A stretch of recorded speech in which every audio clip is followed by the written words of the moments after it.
Okay, so as you all are front end developers, तो आप सभी लोग फ्रंट एंड पे तो अच्छे से काम कर ही रहे हो, but you know very well that JavaScript is not a language of front end only, it's a complete full stack programming language.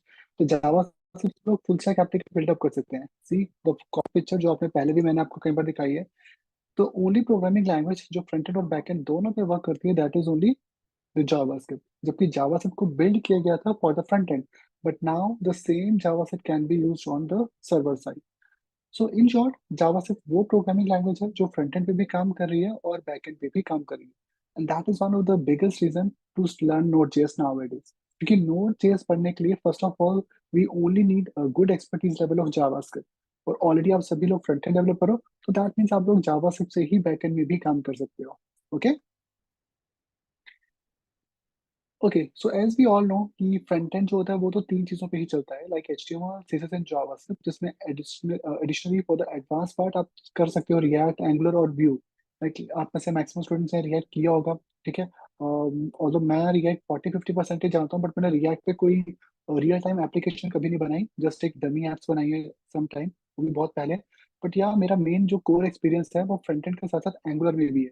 So I am Angular developer, not like क्योंकि आप लोग रिएक्ट पे भी काम कर रहे हो, but they all are optional things ना। आपको जावा से को जब एडवांस फर्दर लेवल पे यूज करना है, लाइक आपको सिंगल पेज एप्लीकेशन बनानी है, सो इन दैट केस आप लोग कहीं पर रिएक्ट यूज करते हो और you can use the angular, या फिर इसका थर्ड ऑप्शनल क्या है, व्यू जेएस, आप इनको भी यूज कर सकते हो। तो फ्रंट एंड में हमारे पास एडवांस लेवल पे सम लाइब्रेरीज एंड फ्रेमवर्क्स आते हैं जिसमें रिएक्ट, एंगुलर एंड व्यू आ जाते हैं। But when we are talking about a full stack application जिसमें हम बैक एंड भी इंक्लूड होता है, मतलब फ्रंट एंड भी रहेगा डेवलपर एंड बैक एंड पे भी वर्क करेगा, तो that time there are so many options. Front end में ऑप्शंस नहीं है, फ्रेमवर्क लाइब्रेरी में ऑप्शंस हैं, एचटीएमएल जैसे जावास्क्रिप्ट में कोई ऑप्शन नहीं है। हमें ये तीनों को इक्वली पढ़ना पड़ेगा, तीनों को एक्सपर्टीज लेवल पे पढ़ना पड़ेगा। But on the server side there are so many different different options, like अगर हम यूसेज के अकॉर्डिंग देखें, still the number one popular programming language is the PHP. Market में 76% यूज हो रहा है। Even Facebook, WordPress and Wikipedia जैसे popular websites PHP पे बनी हुई है।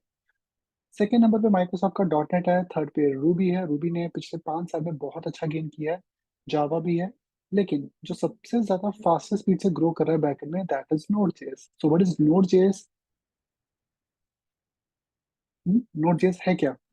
बैक अगर एंड रन टाइम कोई आपसे ऐसे एनवायरनमेंट। पूछ ले, sorry, back end run time environment for JavaScript. या so we can say it's a run time environment for जावा से। तो सिंपल वर्ड्स में ये एक रन टाइम एनवायरनमेंट है, बट रन टाइम एनवायरनमेंट का मतलब क्या होता है? लाइक क्या ये प्रोग्रामिंग लैंग्वेज है? तो प्रोग्रामिंग लैंग्वेज कौन सी है? द जेएस, जावा से।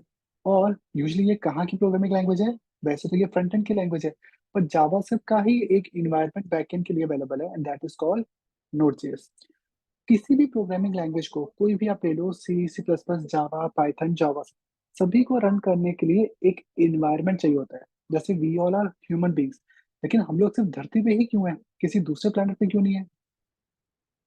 क्योंकि वहां पे वो इन्वायरमेंट नहीं है। तो धरती पे ऐसा इन्वायरमेंट बना ना, यहाँ पे ऑक्सीजन हुई, फिर वाटर बना, पानी बना, फिर एनिमल्स बने पानी वाले, उसके बाद धीरे धीरे वो लैंड पे आए, और धीरे धीरे चीजें ग्रो हुई, और फाइनली हम लोग आज इस स्टेज पे आ चुके हैं।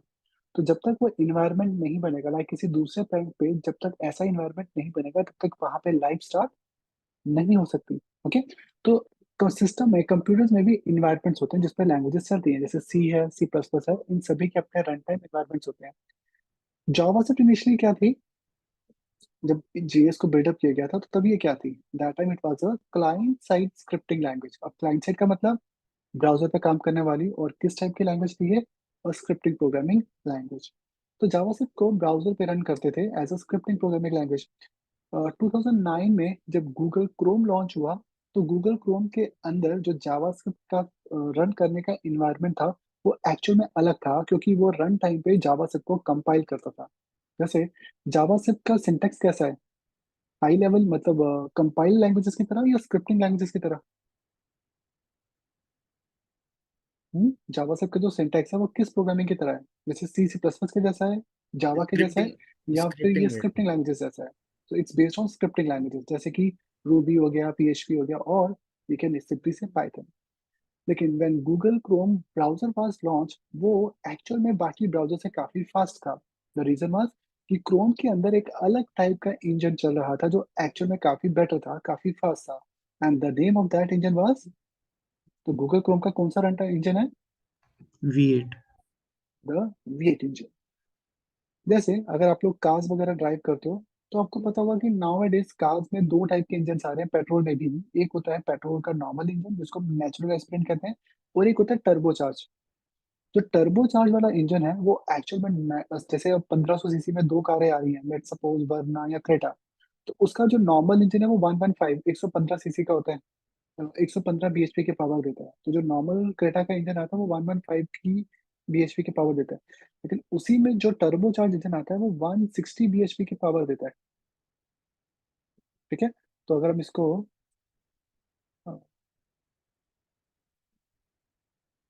चेक करें तो ये 40%, 1.39 ना, तो 40% ज्यादा पावरफुल है वो इंजन। तो इन शॉर्ट आपको सेम मॉडल टर्बो वाले मॉडल में पावर ज्यादा मिलती है, जबकि नॉन टर्बो मॉडल में आपको पावर कम मिलती है। ओके ना? बट कितनी परसेंट पावर ज्यादा है? 40%। मतलब एक इंजन में एडिशनल टर्बो ऐड करने से उतना ही साइज का 1500 सीसी का जो इंजन है वो एक्चुअल में आपको 40% ज्यादा पावर दे रहा है। ओके। वही चीज क्रोम के V8 इंजन में भी थी। इसका नाम V8 क्यों रखा गया? क्योंकि V8 जो होता है ये स्पोर्ट्स कार के इंजन होते हैं, क्योंकि ये फास्ट चलता था तो इसलिए इसको V8 इंजन दिया गया। क्रोम के डेवलपर्स ने इसमें एक अलग से माइंड क्या लगाया, उन्होंने जावास्क्रिप्ट जो क्लाइंट साइड पे स्क्रिप्टिंग की तरह चल रही थी, तो उसके लिए उन्होंने इंटरप्रेटर के साथ रन टाइम के लिए एक कंपाइलर जनरेट किया, दैट इज JIT बेस्ड। तो जावास्क्रिप्ट के अंदर अब आज आप जो भी ब्राउजर यूज कर रहे हो उसमें जावास्क्रिप्ट इंटरप्रेट नहीं होती, उसमें रन टाइम कंपाइल होती है। ठीक है। लेकिन कोड की एग्जीक्यूशन करने के लिए एक इंटरप्रेटर भी होता है, क्योंकि सिंटैक्स तो स्क्रिप्टिंग वाला है, लेकिन जब ये फाइनल एग्जीक्यूशन होती है तो वहां पे ये क्या हो जाता है? कंपाइल हो जाता है। कंपाइलर्स का बेनिफिट क्या होता है इंटरप्रेटर से? What is the advantage of using compilation process rather than interpreter? Sir run time पे एरर बता देते हैं। नहीं, वो तो क्या नाम है, उसमें भी होते हैं, इंटरप्रेटर्स भी बताते हैं। The main difference is the performance. ठीक है। परफॉर्मेंस वाइज कौन सी लैंग्वेज फास्ट चलेगी? जो कंपाइल हो रही है, क्योंकि कंपाइलर क्या करता है, पूरे के पूरे कोड को लाइक C++, जावा के कोड को, इनके लिए कंपाइलर होता है। कंपाइलर इसको कन्वर्ट कर देता है इनटू मशीन लैंग्वेज, और जब सिस्टम को मशीन लैंग्वेज का कोड मिलता है फाइनली, तो वो एग्जीक्यूट फास्ट होगा। जबकि स्क्रिप्टिंग लैंग्वेजेस में सिंटेक्स कैसे चलता है? Line by line. और लाइन बाय लाइन कोड आपका कन्वर्ट भी होता है। जैसे अगर आपने स्ट्रिंग के साथ नंबर दे दिया, तो ऑब्वियसली आपका नंबर स्ट्रिंग में कन्कैट हो जाएगा, जैसे जावा सेट में ऐसा हो जाता है। तो इसलिए स्क्रिप्टिंग लैंग्वेजेस लाइट होती हैं, इजी होती हैं, लेकिन उनकी परफॉर्मेंस तो होती है, जबकि कंपाइल प्रोग्रामिंग लैंग्वेजेस की परफॉर्मेंस काफी फास्ट होती थी। जावा के अंदर दोनों का ही रोल है। जो सिंटैक्स है वो किसकी तरह है? वो सिंटैक्स आज भी किसकी तरह है? स्क्रिप्टिंग की तरह। तो तभी जावा का नाम आज भी जावा स्क्रिप्ट है। तो it's a scripting syntax based language. लेकिन जो रन टाइम पे इसका, जैसे मैंने आपको भी एग्जांपल दी कार के इंजन की, कि हमारे पास एक टर्बो कार है, एक नॉन टर्बो। दोनों में फ्यूल तो एक ही डालता है ना, मतलब आप दोनों में पेट्रोल ही डालते हो, तो वही पेट्रोल पंप वही पेट्रोल डलवाना है आपको। लेकिन टर्बो वाला इंजन फास्ट चलता है। ठीक है। तो yes, this is the thing जो क्रोम ने डेवलप की थी, गूगल ने 2009। गूगल ने ऐसा किया तो ऑब्वियसली फिर ये काम फायरफॉक्स को भी करना पड़ा। तो फायरफॉक्स का जो स्पाइडर मंकी था वो भी अपग्रेड हुआ, फिर बाद में जाके वो भी रन टाइम में कंपाइल करने लगा, और उसी को एक्सिक्यूट कराया जावास्क्रिप्ट कोर, इसको नाइट्रो भी कहते थे इस इंजन को। तो जावास्क्रिप्ट का जो अपना सफारी का जो एप्पल का इंजन था that was called JS core, उसको नाइट्रो भी कहते हैं। वो भी आगे जाके कंपाइलेशन में चला गया। जो डेप्रिशिएटेड जावास्क्रिप्ट इंजन है that is called chakra. But ये चक्रा इंजन एक्चुअल में आउटडेटेड हो चुका है। ये इंटरनेट एक्सप्लोरर और जो प्रीवियस एज ब्राउजर था उसमें यूज होता था। जो अब नया एज है उसका नाम क्या है? Microsoft Edge. और माइक्रोसॉफ्ट एज 2020 ऑनवर्ड्स जो है वो गूगल क्रोम के V8 इंजन को यूज कर रहा है। Even the V8 engine is the most popular JavaScript engine, और ये ओपन सोर्स है ना, तो दैट्स व्हाई गूगल क्रोम के साथ साथ chromium browser, opera, the brave browser and Microsoft Edge. तो अगर आप टॉप, मतलब अगर हम 5 ब्राउजर्स की बात करें, तो टॉप 5 ब्राउजर्स में 3 ब्राउजर तो यही इंजन यूज कर रहे हैं, V8। जैसे आज भी इंडिया में क्या होता है कि जैसे अभी पीछे क्या हुआ, गवर्नमेंट डीजल्स पे काफी रिस्ट्रिक्शंस लगा दी, तो बहुत सी कंपनी इंक्लूडिंग मारुति सुजुकी ने क्या किया, अपने डीजल इंजन टोटली बंद कर दिए। वैगन ने भी क्या किया, अपने डीजल इंजन बंद कर दिए। तो हो क्या रहा है कि डीजल की प्रोडक्शन कम हो रही है, लेकिन बहुत सी कंपनी डीजल इंजन तो चाहती हैं, बड़ी कार्स के लिए तो अभी भी डीजल चाहिए। तो यहाँ पे जैसे मैं इसकी बात करूँ, फिएट, तो फिएट का ही ब्रांड है ये जीप। तो जो जीप का डीजल इंजन है 2000 सीसी, उसको टाटा भी यूज कर रहा है और उसी को एमजी हेक्टर भी यूज कर रहा है। मतलब आप तीनों कारों को कंपेयर करोगे, इनके अंदर का इंजन एक ही है, जीप ने बनाया, बट वो क्या कर रहे हैं, उस इंजन को खरीद के खुद यूज कर रहे हैं। क्रॉस प्राइसिंग, मतलब इंजन उनसे ले लिया, गाड़ी अपनी बना के बेच दी। तो वैसे ही क्रोम का जो इंजन है V8, that is open source, और ये 5 ब्राउजर्स में यूज हो रहा है। इनमें से गूगल क्रोम नंबर 1 रैंकिंग पे आता है। सेकंड नंबर पे वर्ल्ड वाइड आता है सफारी। थर्ड नंबर पे आई थिंक माइक्रोसॉफ्ट एज होगा। और उसके बाद शायद फायरफॉक्स होगा। ठीक है। तो आउट ऑफ टॉप 5, 3 ब्राउजर तो V8 इंजन का ही यूज कर रहे हैं। इवन इसी V8 इंजन को यूज किया नोड जेएस के फाउंडर रियान डैल। तो रियान डैल ने 2009 में एक प्रेजेंटेशन दिया था, एक पेपर पब्लिश किया था। उन्होंने एक प्रपोजल दिया कि क्यों ना हम लोग फुल स्टैक एप्लीकेशन को जावास्क्रिप्ट से बनाए, क्योंकि कोई भी बैकएंड डेवलपर सिर्फ बैकएंड की लैंग्वेज से सारे काम नहीं कर सकता ना। तो अगर आप जावा में बैकएंड पे काम करोगे तो फ्रंट एंड में तो भी जावास्क्रिप्ट चाहिए। पीएचपी पे बैकएंड पे हो तो भी फ्रंट एंड में जावास्क्रिप्ट चाहिए। डॉट नेट पे हो तो भी फ्रंट एंड में जावास्क्रिप्ट चाहिए। In short, compulsory programming language कौन सी है वेब एप्लीकेशन की? तो जावास्क्रिप्ट। ओके, तो जावास्क्रिप्ट का एक सिंपल सा रूल है, लव इट और hate it but you can't ignore it, क्योंकि ब्राउजर को इसके अलावा कोई और लैंग्वेज समझ नहीं आती। ओके, तो ये ब्राउजर की मेन लैंग्वेज है, ब्राउजर को यही मेन लैंग्वेज समझ आती है। एक एचटीएमएल जो कि मार्कअप है, सीएसएस जो कि स्टाइल शीट है, और तीसरी प्रोग्रामिंग लैंग्वेज है जावास्क्रिप्ट। तो ब्राउजर पे तो जावास्क्रिप्ट ही चलेगी, ये हमारे स्टैंडर्ड्स हैं। इसीलिए क्यों ना हम इस लैंग्वेज को ब्राउजर के बाहर भी यूज क्यों ना करें। तो उन्होंने ये प्रपोजल दिया और he got the standing ovation that time. और उन्होंने क्या किया, उस समय का सबसे फास्ट इंजन था V8, क्योंकि वो ओपन सोर्स था। उन्होंने उसी इंजन से नोड जेएस नाम का एक रन टाइम एनवायरनमेंट क्रिएट किया और उसको उन्होंने प्रेजेंट किया। V8 के अंदर ही अंदर रन होने से एक तो डिपेंडेंसी ऐड हो गई V8 की। जैसे जैसे V8 इंप्रूव होता गया और फास्ट होता गया, नोड की परफॉर्मेंस भी बेटर होती गई, नोड पहले से काफी बेटर हो गया। लेकिन उस समय जावास्क्रिप्ट में काफी सारे फीचर थे ही नहीं। ये सबसे बड़ा चैलेंज था, क्योंकि उस समय जावास्क्रिप्ट थी ES5, जबकि आज आप जावास्क्रिप्ट कौन सा वर्जन पढ़ रहे हो? तो लेटेस्ट ये जावास्क्रिप्ट मैंने कौन सी 6। पढ़ाई है? नहीं, ES6 तो बेस लाइन हो गया ना अब एक। लेकिन जैसे मैंने अभी आपको, जो मेरे स्टूडेंट्स होंगे 1 साल 2 से पढ़े हैं, मैंने 13 लास्ट ईयर मैंने शायद। कंप्लीट किया है, तो मैंने ES14 तक आपको पढ़ाया। तो अच्छा। अब क्या, लेकिन 6 के बाद यानी कि 2015 के बाद क्या हो रहा है, हर साल जावास्क्रिप्ट का माइनर अपडेट आ रहा है। माइनर मतलब जैसे अरे की 5-6 नई मेथड आ गई, स्ट्रिंग के 1-2 नए फीचर आ गए, तो ऐसी छोटी छोटी चीजें आ रही हैं। बहुत बड़ी नहीं आ रही, बट छोटी छोटी तो आती हैं। ES5 एक मेजर अपग्रेड था, 2009 में आया, और ES6 आया था 2015 में। तो जावा से जब नोड जेएस लॉन्च हुआ, तो धीरे धीरे नोड की पॉपुलैरिटी बनती गई। 2009 में, 11 में पहली बार नोड जेएस आया विंडोज के लिए। शायद मैंने उसकी टाइमलाइन दी होगी।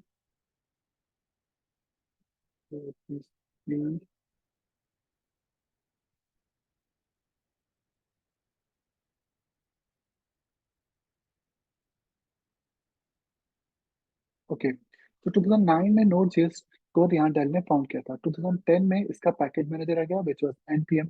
2011 में विंडोज के लिए भी आ गया, ये पहले सिर्फ लिनक्स में होता था। उसके बाद 2012 में लेकिन रियान डेल ने नोड जेएस को छोड़ दिया। 2014 के में बना था नोड जेएस फाउंडेशन, जो नोड जेएस को फाइनली अपग्रेड और मैनेज करती रही। 2019 में आके नोड जेएस फाउंडेशन किसके अंदर आ गया? ये मर्ज हो गया था ओपन जेएस फाउंडेशन के अंदर। Like jQuery, express JS, node JS, ये सारे प्रोडक्ट अब इस ऑर्गेनाइजेशन के अंदर आते हैं, ओपन जेएस फाउंडेशन, जो कि जावास्क्रिप्ट के ओपन सोर्स प्रोजेक्ट के लिए, इवन जेक्वेरी भी इसी के अंदर आ जाते हैं। ठीक है।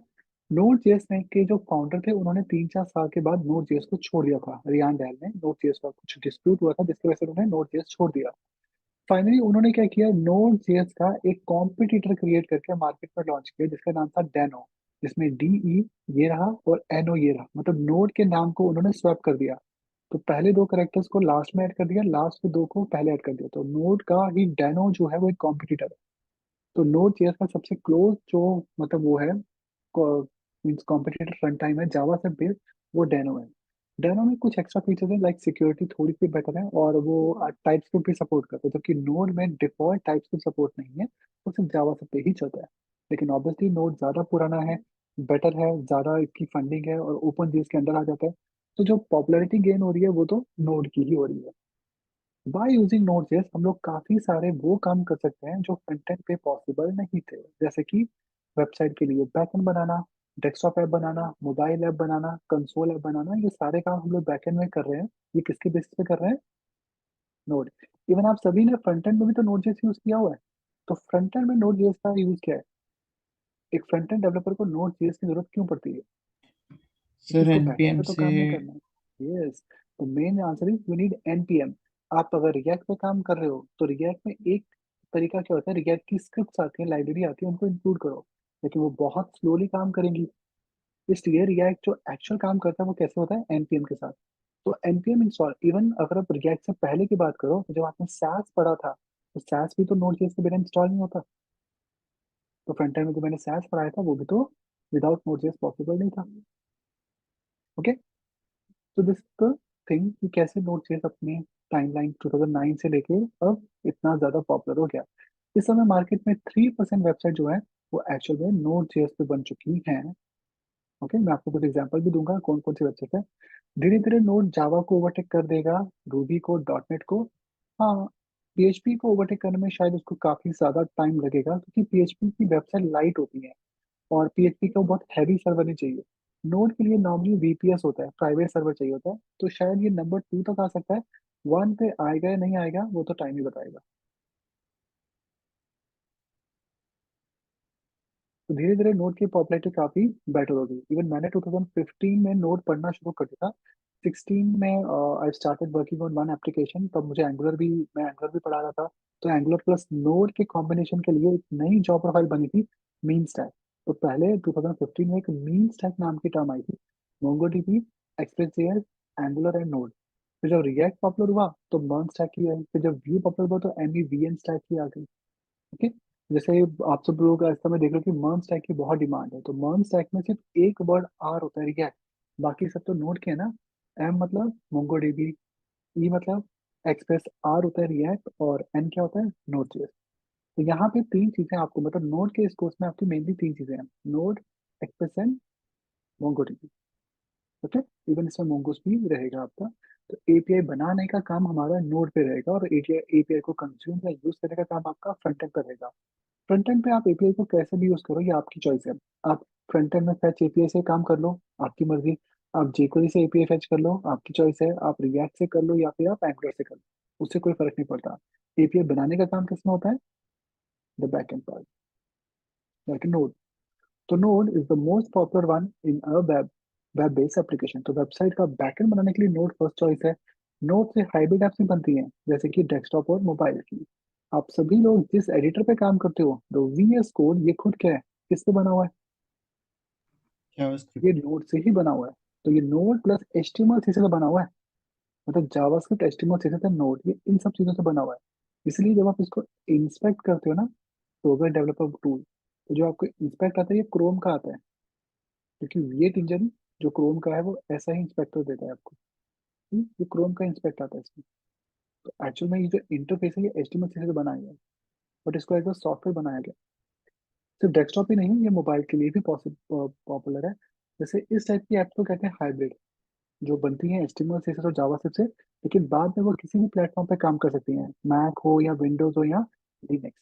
इवन मोबाइल में ये एंड्रॉइड और आईफोन दोनों प्लेटफॉर्म पे चल सकती है। API development, chat application, API और चैट के लिए भी नोड बहुत पॉपुलर है, क्योंकि नोड फास्ट काम करता है तो चैट की डिप्लॉयमेंट जल्दी होती है, और एपीआई में क्योंकि आपको जल्दी डेटा चाहिए होता है, तो एपीआई के लिए भी नोड काफी बेटर है। Even streaming services for audio video के लिए नेटफ्लिक्स भी इसका यूज करता है। कंसोल ऐप्स को भी हम नोड से बना सकते हैं। तो नेटफ्लिक्स की साइट में LinkedIn, Uber, PayPal, NASA, Medium, Slack, Twitter, FreeCharge, Flipkart seller, ये बहुत सारी पॉपुलर वेबसाइट्स हैं जो एक्चुअल में नोड जेएस पे बनी। इवन अगर आप सॉफ्टवेयर की बात करें, तो VS code, brackets, Atom, MongoDB का compass, Postman, Discord, Dropbox, Figma, GitHub का desktop, Microsoft team desktop, Skype का डेस्कटॉप, वर्डप्रेस का डेस्कटॉप वर्जन, व्हाट्सएप का डेस्कटॉप और फेसबुक मैसेंजर डेस्कटॉप, ये सारी पॉपुलर एप्स पे किससे बनी हुई है? नोट पे। जैसे मेरे पास VS कोड है, फिग्मा है और मोंगोडीबी कंपास है। ये तीनों एक्चुअल में नोट पे ही बने हुए हैं। ठीक है। तो node is very popular, mainly ये वेब के लिए था, बट अब ये सॉफ्टवेयर एप्लीकेशन के लिए भी है। The performance secret of node JS, जैसे अगर हम जावास्क्रिप्ट की बात करें तो बाय डिफॉल्ट जावास्क्रिप्ट कैसे काम करती है? इट्स सिंक्रोनस और असिंक्रोनस। जो हमारी फ्रंट एंड की जावास्क्रिप्ट है ये कैसी है? तो by default JavaScript single thread है, ये तो सभी को पता है। लेकिन सिंक्रोनस। फ्रंट एंड की जो जावास्क्रिप्ट है वो सिंगल थ्रेड तो है, बट ये बाय डिफॉल्ट सिंक्रोनस है या असिंक्रोनस है? Synchronous. Synchronous. By default JavaScript synchronous होती है। इन शॉर्ट, हमारा जो मेन थ्रेड है, जो हमारी प्रोसेस है, वो एक टाइम पे एक ही काम करेगी, और जीएस में चीजें चलती हैं सिंक्रोनसली। जैसे मैंने एक जेएस का कोड लिया जिसमें कंसोल डॉट लॉग स्टार्ट, उसके बाद console dot log and. Now I will execute this code and आपको आउटपुट क्या मिलेगा? पहला स्टार्ट और दूसरा एंड। तो ये कोड लाइन बाय लाइन चल रहा है, पहले स्टार्ट आएगा फिर एंड आएगा। मीनवाइल अगर मैंने बीच में अलर्ट लगा दिया तो ये प्रोग्राम जो कि एंड है, ये पहले प्रिंट, तो इसको प्रिंट होने में डिले हो जाएगा ना, टाइम लग जाएगा। ओके, तो इसको प्रिंट होने में टाइम लग जाएगी। कैसे? See, पहले स्टार्ट आया, फिर जब तक अलर्ट ओके नहीं होगा तब तक कोड आगे नहीं बढ़ेगा, क्योंकि सी हमारा मेन थ्रेड ब्लॉक है ना। प्रेस ओके, उसके बाद एंड आएगा, क्योंकि जावा सिर्फ कितने थ्रेड पे चलता है? Single thread. मतलब हमारी पूरी प्रोसेस को करने के लिए हमारा सिस्टम कितने थ्रेड्स का यूज करेगा? एक। मेरे सिस्टम में 8 थ्रेड्स हैं, लेकिन यूज कितने हो रहे हैं फ्रंट एंड के लिए, जावास्क्रिप्ट को रन करने के लिए? 8। जैसे मैंने क्रोम के 2 टैब रन कर रखे ना, तो एक ये वाला कोड है, ये एक थ्रेड पे चल रहा है, और एक ये वाला कोड है, वो एक माइट भी दूसरे थ्रेड पे चल रहा हो। तो जावा से हमेशा कितने थ्रेड पे चलता है? सिंगल। जेएस एक ही थ्रेड पे चलता है, और ये सिंक्रोनस है। By default code top to bottom चलता है। लेकिन जैसे ही हम जावा में सेट टाइम आउट लगा देते हैं और उसमें कॉल बैक देते हैं, जैसे ये कॉल बैक है जिसमें क्या कंसोल डॉट लॉग लिखा हुआ है और टाइमर, अगर मैंने वहाँ कॉल बैक नहीं दिया तो आउटपुट क्या आएगा? यहाँ कॉल बैक नहीं है तो सबसे पहले स्टार्ट आएगा, लेकिन उसके बाद क्या आएगा? टाइमर। Start, timer, and. तो ये सिंक्रोनस चल रहा है। लेकिन जैसे ही मैंने यहाँ ऐड कर दिया एरो फंक्शन, अब आउटपुट चेंज हो जाएगा। कैसे? तो क्या आउटपुट आएगा इस प्रोग्राम का?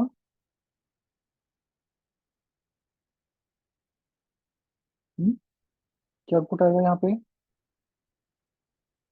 सर पहले स्टार्ट फिर एंड फिर टाइमर। टाइमर।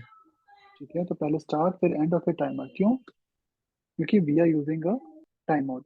तो हम लोग टाइम आउट क्रिएट करते हैं, तो this is called a micro task in JavaScript. ठीक है। तो ये एक मेजर टास्क है, तो इट्स अ टास्क, लेकिन ये टास्क कॉलबैक के अंदर है ना, कॉलबैक फंक्शन के अंदर है। अगर ये फंक्शन में नहीं होगा, ये सिंक्रोनस चलेगा और साथ साथ आउटपुट आएगा। लेकिन अगर ये कॉलबैक के अंदर है तो टाइमर इसको डिले कर देगा। कितना डिले? जितना टाइम है। सपोज आपने टाइम नहीं दिया तो ये ऑलमोस्ट जीरो लेकर चलता है, और जीरो भी इसको बाद में ही रन करता है। या आपने दिया 1000, अब ये कितनी देर बाद चलेगा? After 1 second. 1 सेकेंड के बाद इस कॉलबैक फंक्शन को रन करवाओ। लेकिन वो 1 सेकेंड के बाद इसको रन कौन करवा रहा है? जिसको हम जावा में क्या कहते हैं? Event loop.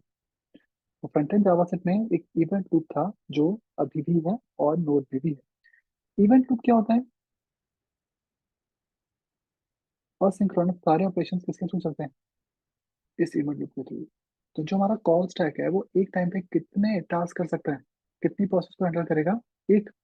सबसे पहले क्या होगा? कंसोल का लॉग स्टार्ट, तो स्टार्ट को प्रिंट करेगा, तो उसको टाइमर दिखेगा, तो उसको देखा टाइमर में कॉल बैक है और उसका टाइम है 1 सेकेंड के बाद। वो उसको कॉल नहीं करेगा, वो उसको इवेंट लूप में ऐड कर देगा। फिर एंड प्रिंट होगा, और फिर 1 सेकेंड का जैसे ही टाइम कंप्लीट हो जाएगा, मतलब वेट पूरा हो जाएगा, उसके बाद इवेंट लूप जो कि बैकग्राउंड में पैरेलली चल रहा है, वो क्या करेगा? टाइमर के फंक्शन को क्यू स्टैक में पास करेगा, और क्यू स्टैक से वो आ जाएगा हमारा कॉल स्टैक के अंदर। तो in short, set time out कब चला? पेज लोड पे। लेकिन टाइम आउट का जो कॉल बैक फंक्शन है ये कब चला? वो 1 सेकंड के बाद। 1 सेकेंड के बाद। लेकिन टाइम आउट कब चला था? पेज लोड पे। तो ये तो सिंक्रोनस चल रहा है। लेकिन कॉल बैक को हमने डिले करवाया कितना, 1000। तो ये हमारा एक मैक्रो टास्क है जो कि इवेंट लूप हैंडल कर रहा है। कब? 1 सेकेंड। अगर आप टाइम नहीं भी दोगे तो भी ये डिले ही चलेगा, बाद में ही चलेगा। ठीक, एंड के बाद चल रहा है। लेकिन जब लोग प्रॉमिस देते हैं, जैसे ये प्रॉमिस है, प्रॉमिस डॉट रिजॉल्व, प्रिंट क्या करो, प्रॉमिस डॉट देन, फिर इसमें लॉग आई, ये भी हमारा इवेंट लूप में चलेगा, but it's a micro task. So इस प्रोग्राम में आउटपुट क्या आएगा? तो 4 लॉग है यहाँ पे, स्टार्ट, टाइमर, प्रॉमिस और एंड। जैसे यहाँ पे आई क्या होगा, प्रॉमिस ही तो होगा, स्ट्रिंग होगा ना, बट आउटपुट आएगा किस सीक्वेंस में? सर स्टार्ट, प्रॉमिस, एंड और फिर टाइमर। नो, प्रॉमिस पहले क्यों होगा? क्योंकि वो तो जब ही रिजॉल्व हो जाएगा, मतलब नहीं, जब। बट हमने तो देन दिया ना, कॉल बैक दिया है। देन के अंदर एक कॉल बैक है ना, तो इट्स असिंक्रोनस। सर ऐसे कॉल पहले बैक, स्टार्ट। हम्म। जब कॉल बैक आ जाता है तब जैसे सेट टाइम आउट पे जब आपने कॉल बैक लगाया हाँ हाँ। तब तो वो लास्ट में आया, लेकिन जब आपने नहीं हम्म। लगाया था तब वो उसी टाइम पे आ रहा था, या कॉल बैक का वो सिंक, रिलेशन समझ नहीं मतलब, आता। क्योंकि देखो, क्योंकि कॉल बैक सिंक्रोनस भी काम करता है और असिंक्रोनस भी। ओके, अगर हम बात करें अरे का फिल्टर, ये करे है, और हमने कहा इसको सॉर्ट करो, फिर उसके बाद इसको, यहाँ सॉर्ट नहीं, इसको फिल्टर करो, और फिल्टर में क्या कॉल बैक किया मैंने, आई का मॉडुलस टू 0 होना चाहिए। ठीक है, अब इसको जब प्रिंट करेंगे, ये सिंक्रोनसली प्रिंट हो जाएगा। सी, 2 4 6 प्रिंट हुए ना। तो ये वाला कॉल बैक जो है, ये कैसा है, सिंक्रोनस कॉल बैक है, असिंक्रोनस? सिंक्रोनस। हर कॉल बैक असिंक्रोनस नहीं होता, इस चीज का आपको पहले तो ध्यान रखना है जावास्क्रिप्ट के अंदर। ठीक है, हर कॉल बैक असिंक्रोनस नहीं होता, हर कॉल बैक सिंक्रोनस भी नहीं होता। तो ये जो कॉल बैक है फिल्टर के अंदर, ये सिंक्रोनस वाला कॉल बैक है। क्यों? पहले अरे आएगा, अरे का डेटा फिल्टर होगा। ठीक है, तो ये है मेरा अरे, ये है अरे का फिल्टर रिजल्ट, और उसके बाद हमने फिल्टर को प्रिंट किया। या इसको चाहे तो वेरिएबल ले लो, data two equal to filter, और प्रिंट कैसे करो, डेटा टू को। अब यहाँ पे process step by step sequence में चल रही है। पहले एक अरे आएगा, फिर अरे फिल्टर होगा, फिर वो फिल्टर होने के बाद तो प्रिंट होगा। अगर ये काम असिंक्रोनस होता तो क्या होता, डेटा टू पहले आ जाता और फिल्टर बाद में होता रहता। लेकिन उससे क्या होता, आपको फिल्टर रिजल्ट मिलता ही नहीं। इसलिए ये प्रोसेस कैसे चल रही है हमारी, सिंक्रोनस। तो यहाँ सिंक्रोनस कॉल बैक कौन है, फिल्टर। तो जो फिल्टर का एरो फंक्शन है वो कैसा है, वो सिंक्रोनस कॉल बैक है। लेकिन प्रॉमिस के अंदर वो कैसा होता है, क्योंकि प्रॉमिस होता है किसके लिए, और सिंक्रोनस कॉल के लिए। सी, प्रॉमिस तो इवेंट लूप में चलता है, इसलिए जब हम लोग यहाँ प्रॉमिस ऐड करेंगे तो आउटपुट क्या आएगा, स्टार्ट, एंड, पहले प्रॉमिस और फिर टाइमर। जब प्रॉमिस होता है ये हमारा माइक्रो टास्क होता है, मतलब हाई प्रायोरिटी का टास्क होता है। जो टाइमर है ये हमारा माइक्रो नहीं होता, ये मैक्रो में आता है। ये हमारा लेट प्रोसेस के लिए होता है। होते दोनों सिंक्रोनस हैं, लेकिन ज्यादा प्रायोरिटी वेटेज इसकी होगी प्रॉमिस वाले टास्क की। तो इवेंट लूप किसको हैंडल कर रहा है, टाइमर को और प्रॉमिस को, लेकिन दोनों में पहले कौन चलेगा, पहले प्रॉमिस। प्रॉमिस। क्योंकि प्रॉमिस का जो रिजल्ट है वो तो स्टैटिक है ना, वो स्ट्रिंग में पहले से लिखा हुआ है। लेकिन यही प्रॉमिस अगर फेच एपीआई का होगा तो क्या होगा, तो वो डिपेंड करता है कि सेट टाइम आउट का टाइम कितना है।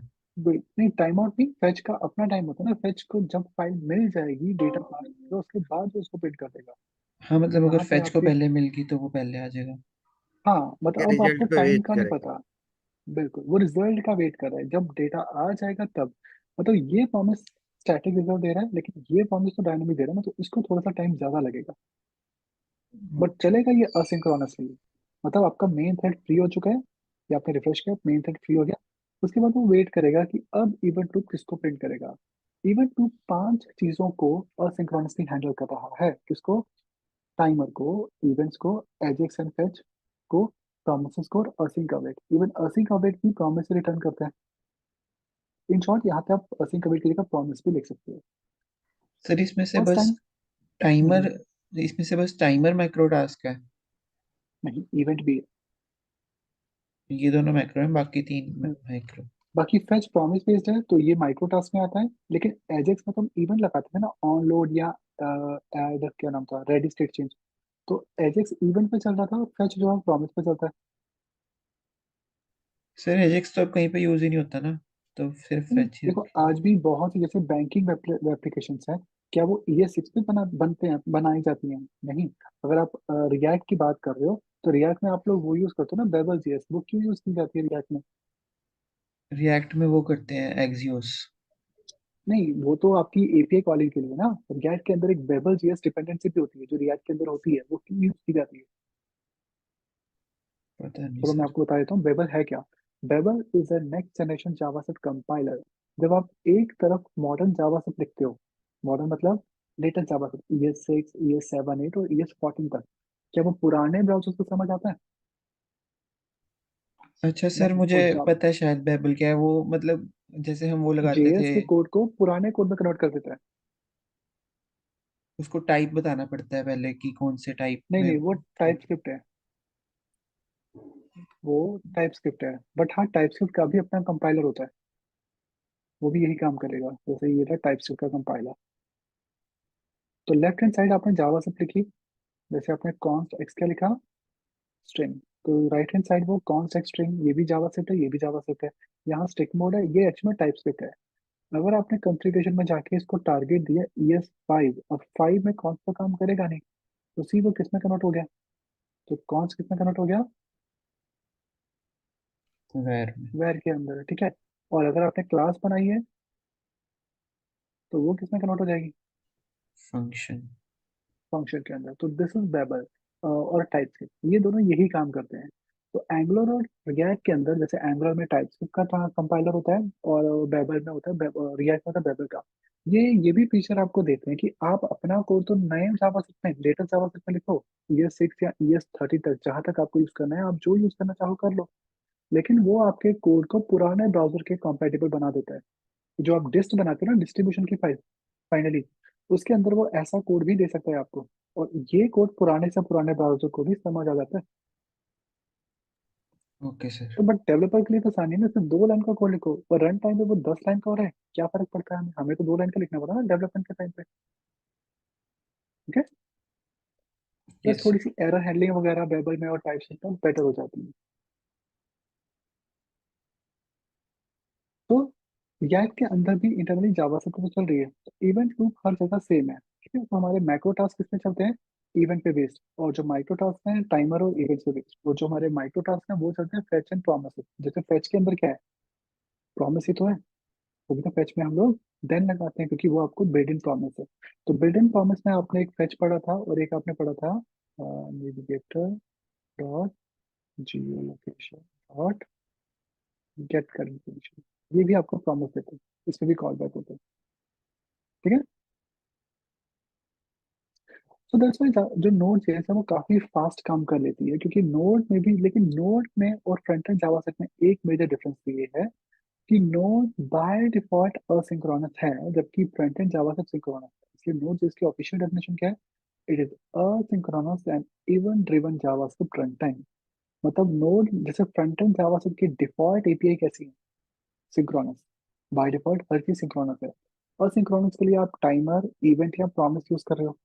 नोड में बाय डिफॉल्ट मैक्सिमम चीजों को असिंक्रोनस ही बनाया गया, सो दैट चीजें कैसे काम करें, नॉन ब्लॉकिंग। ठीक है। तो node JS by default asynchronous है, जबकि फ्रंट एंड जावास्क्रिप्ट हमारी बाय डिफॉल्ट कैसी है, सिंक्रोनस वन। ठीक है। सर एक बार सिंक्रोनस और असिंक्रोनस का ऐसे सर बता देते डेफिनेशन। जैसे मैंने ये फिल्टर लगाया ना कॉल बैक के साथ, ये कौन सा जी है, सर। ये ये कैसे काम कर रहा है हमारा, कॉल सिंक्रोनस कॉल बैक। कर रहा है। तो यहाँ पे भी कॉल बैक है ना, ये एरो फंक्शन है कॉल बैक है, लेकिन ये सिंक्रोनस वाला कॉल बैक है। लेकिन टाइम आउट का और प्रॉमिस का जो कॉल बैक होता है ये कैसा होता है, ये असिंक्रोनस कॉल बैक होता है। ओके। हम्म। तो मतलब कॉल बैक फंक्शन जरूरी नहीं है कि सिंक्रोनस काम करे या असिंक्रोनस काम करे। It hmm. ऑल डिपेंड्स कि हम क्या यूज कर रहे हैं।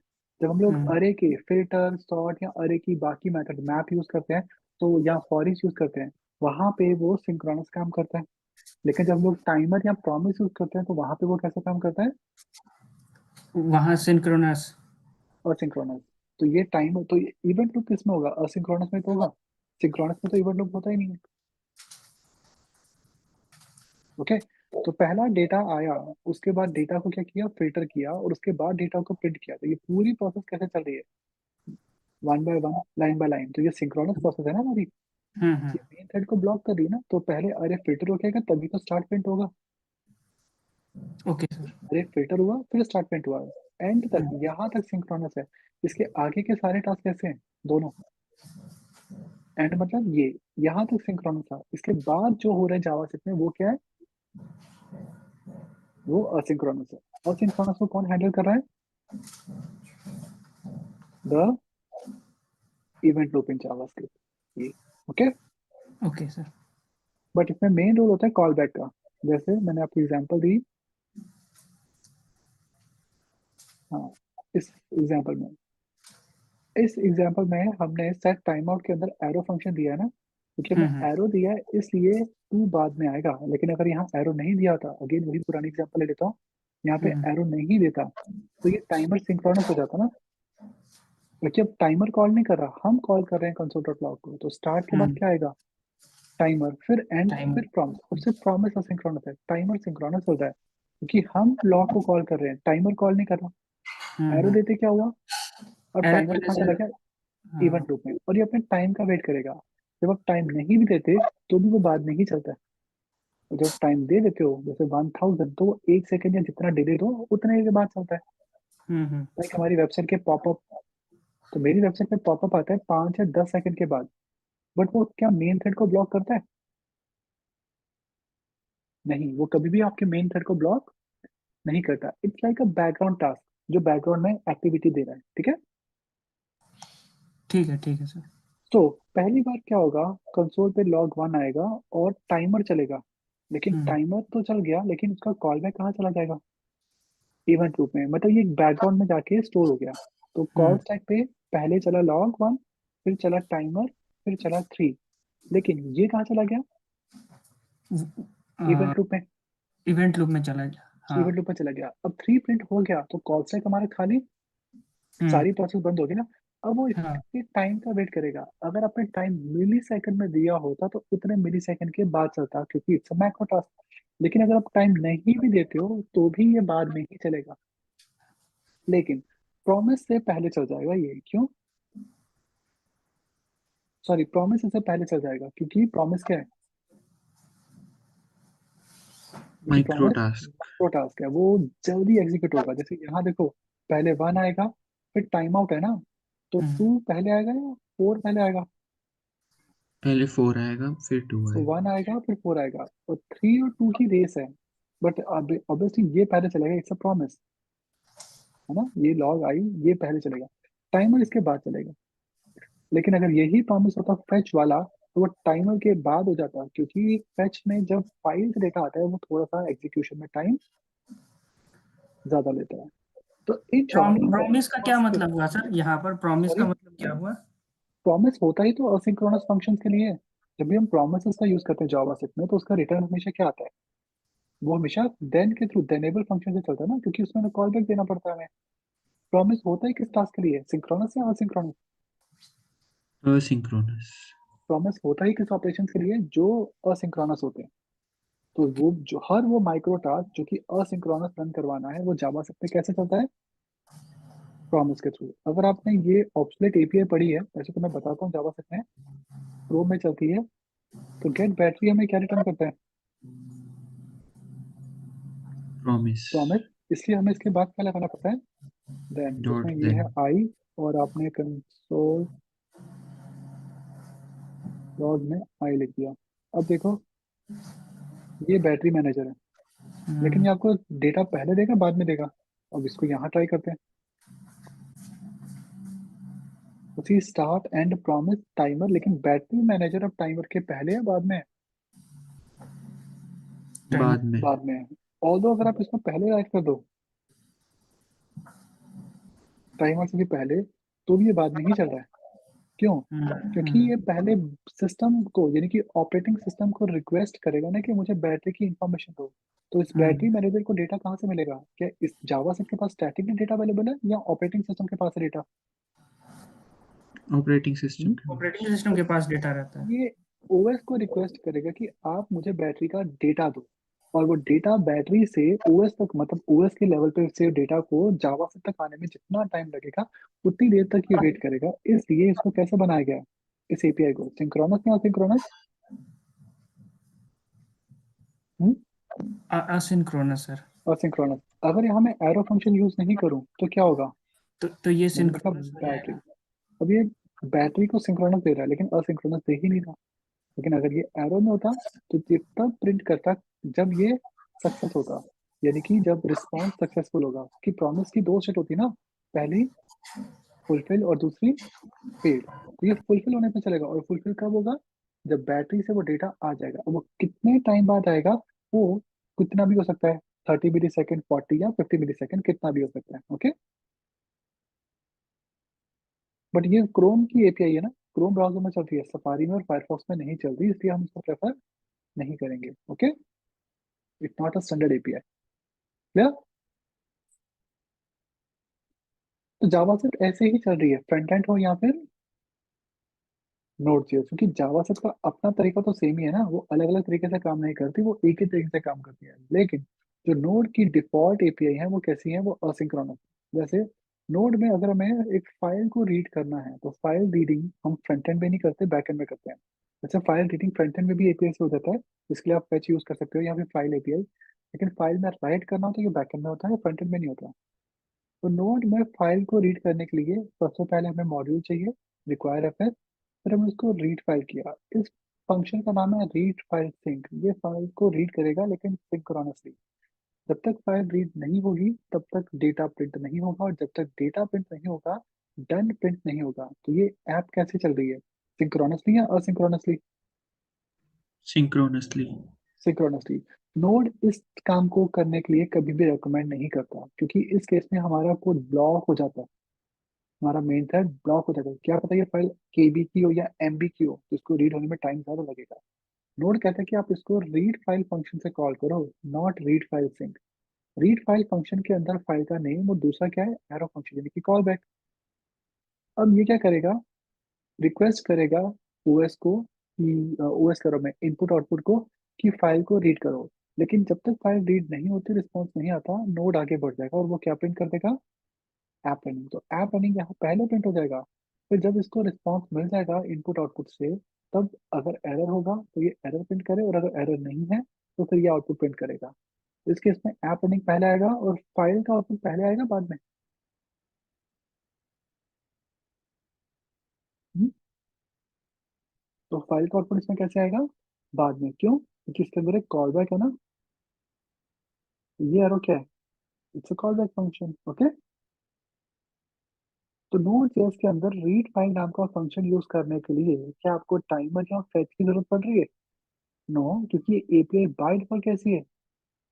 असिंक्रोनस। लेकिन ये वाली ये सिंक्रोनस। सिंक्रोनस। नोड हमेशा यही रेकमेंड करता है कि आपको इस काम के लिए इसी को प्रेफर करना चाहिए, रीड फाइल। ठीक है, तो नोड जेएस बाय डिफॉल्ट कैसा है? Asynchronous JavaScript run time. ठीक है, नोड को बेस्ट रेकमेंड करते हैं वो डेटा इंटेंसिव ऐप जैसे कि वेब ऐप, जहाँ पे डेटा, मतलब जैसे एक रिक्वेस्ट आती है उसको डेटा दो, फिर दूसरी रिक्वेस्ट आती है उसको डेटा दो। एक होती है सीपीयू इंटेंसिव ऐप, जिसमें क्या होता है, रिक्वेस्ट आती है फिर उसको काफी देर तक कंप्यूट या प्रोसेस करना पड़ता है, उसके बाद रिजल्ट देना पड़ता है। उस केस में सीपीयू पे ज्यादा लोड पड़ता है और मल्टी थ्रेडिंग की जरूरत पड़ती है। तो नोड जेएस ज्यादा बेस्ट किसके लिए? Data intensive app, not good for CPU, क्योंकि फिर एक थ्रेड पे अगर लोड पड़ गया तो वो आगे के टास्क में क्या कर देता है? डिले कर देता है। ऑल दो नोड ने इसका भी सोल्यूशन निकाल दिया कि नोड सपोर्ट करता है अब क्लस्टर और वर्कर का। क्लस्टर के थ्रू या वर्कर थ्रेड के थ्रू हम लोग क्या करते हैं, कुछ ऐसे टास्क जो कि मेन थ्रेड को ब्लॉक करते हैं, हम उसको किसी दूसरे थ्रेड पे रन करवाते हैं। और जब वो दूसरा थ्रेड उस टास्क को कंप्लीट कर देता है तो फिर वो आपके पहले वाले थ्रेड को रिस्पॉन्स में रिजल्ट दे देता है। तो जितने भी हैवी सीपीयू वाले टास्क होते हैं, जैसे एक अरे को, एक बड़ा अरे है उसको फिल्टर करना, वो हम मेन थ्रेड पे नहीं कराते, वो हम किस पे कराते हैं, क्लस्टर के थ्रू या फिर वर्कर मॉडल के थ्रू एक दूसरे थ्रेड पे। तो बट बाय डिफॉल्ट नोड तो भी मल्टी थ्रेड नहीं है, क्योंकि पूरा कोड तो एक ही थ्रेड पे चल रहा है।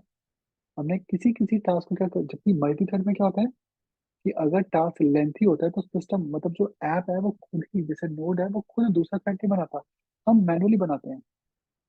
जबकि जावा में क्या होता है, वो खुद दूसरा थ्रेड बना के देता है जब जब उसको टास्क फ्लो लगता है। तो that is the multi threading. Node में दूसरा थ्रेड यूज होता है लेकिन स्टिल जावा से सिंगल थ्रेडेड है, क्योंकि ऐप आपकी एक ही थ्रेड पे चलती है। Okay, talking about node and PHP, PHP काफी पुराना है और एक प्रॉपर प्रोग्रामिंग लैंग्वेज है, जबकि नोड से फ्रंट एंड एनवायरनमेंट है। लेकिन नोड से पीएचपी की एप्लीकेशन ज्यादा है। नोड वेब ऐप, सॉफ्टवेयर और कंसोल तीनों में यूज होता है। पीएचपी सिर्फ वेब्स के लिए। नोड की परफॉर्मेंस बहुत फास्ट है जबकि पीएचपी मीडियम है। पीएचपी सिंक्रोनस है, नोड असिंक्रोनस है। और नोड के लिए हमें शेयर्ड और वीपीएस दोनों होस्टिंग प्रेफर की जाती है। आजकल नोड शेयर होस्टिंग पे भी चल रहा है, लेकिन स्टिल नोड के लिए रेकमेंड करते हैं वीपीएस को। तो वीपीएस सर्वर आपके 400-500 पर मंथ से शुरू होते हैं। इसलिए नोड की वेबसाइट की होस्टिंग कॉस्ट ज्यादा है, जबकि पीएचपी में आप 50 रुपीज पर मंथ में ही वेबसाइट को होस्ट कर सकते हो, इसलिए पीएचपी नंबर वन पे। इवन सिंटेक्स वाइज भी पीएचपी आसान है। नोड उतना इजी नहीं है बट बहुत टफ भी नहीं है, इट्स मीडियम। अगर हम इसकी रैम कंपैरिजन देखें तो पीएचपी में जैसे जैसे वेबसाइट पर रिक्वेस्ट बढ़ती है, कि ये रिक्वेस्ट बढ़ रही है, रैम यानी कि मेमोरी की ग्रोथ हो रही है, मेमोरी और ज्यादा कॉल हो रही है। एक टाइम ऐसा आएगा जब आपके सिस्टम की मैक्सिमम रैम जो है वो यूज हो जाएगी। उसके बाद क्या होगा, जैसे मेरे सिस्टम में अगर मैं अभी देखूँ, क्योंकि जूम, वीएस कोड, क्रोम बहुत सारी ऐप चल रही है और स्क्रीन रिकॉर्डिंग चल रही है, तो मेरा सिस्टम इस समय अपने रैम के पीक लेवल पे आ चुका होगा। जैसे यहाँ आप देखो, तो मेरा सिस्टम इस समय 12 MB की या 78 MB की फ्री रैम है, मतलब बाकी सारी रैम मेरी क्या हो चुकी है, यूज हो चुकी है। तो मेरे सिस्टम में 52 MB की रैम बची हुई है, क्योंकि ऑब्वियसली मेरा सिस्टम 8 GB का है, इसमें 3 GB तो ऑपरेटिंग सिस्टम ही नहीं लेता है। ओके, तो मुझे अपनी रैम को क्लियर करना पड़ेगा, तभी मैं कोई दूसरा काम कर पाऊंगा, क्योंकि मेरा सीपीयू उस समय फुल लोड पे है।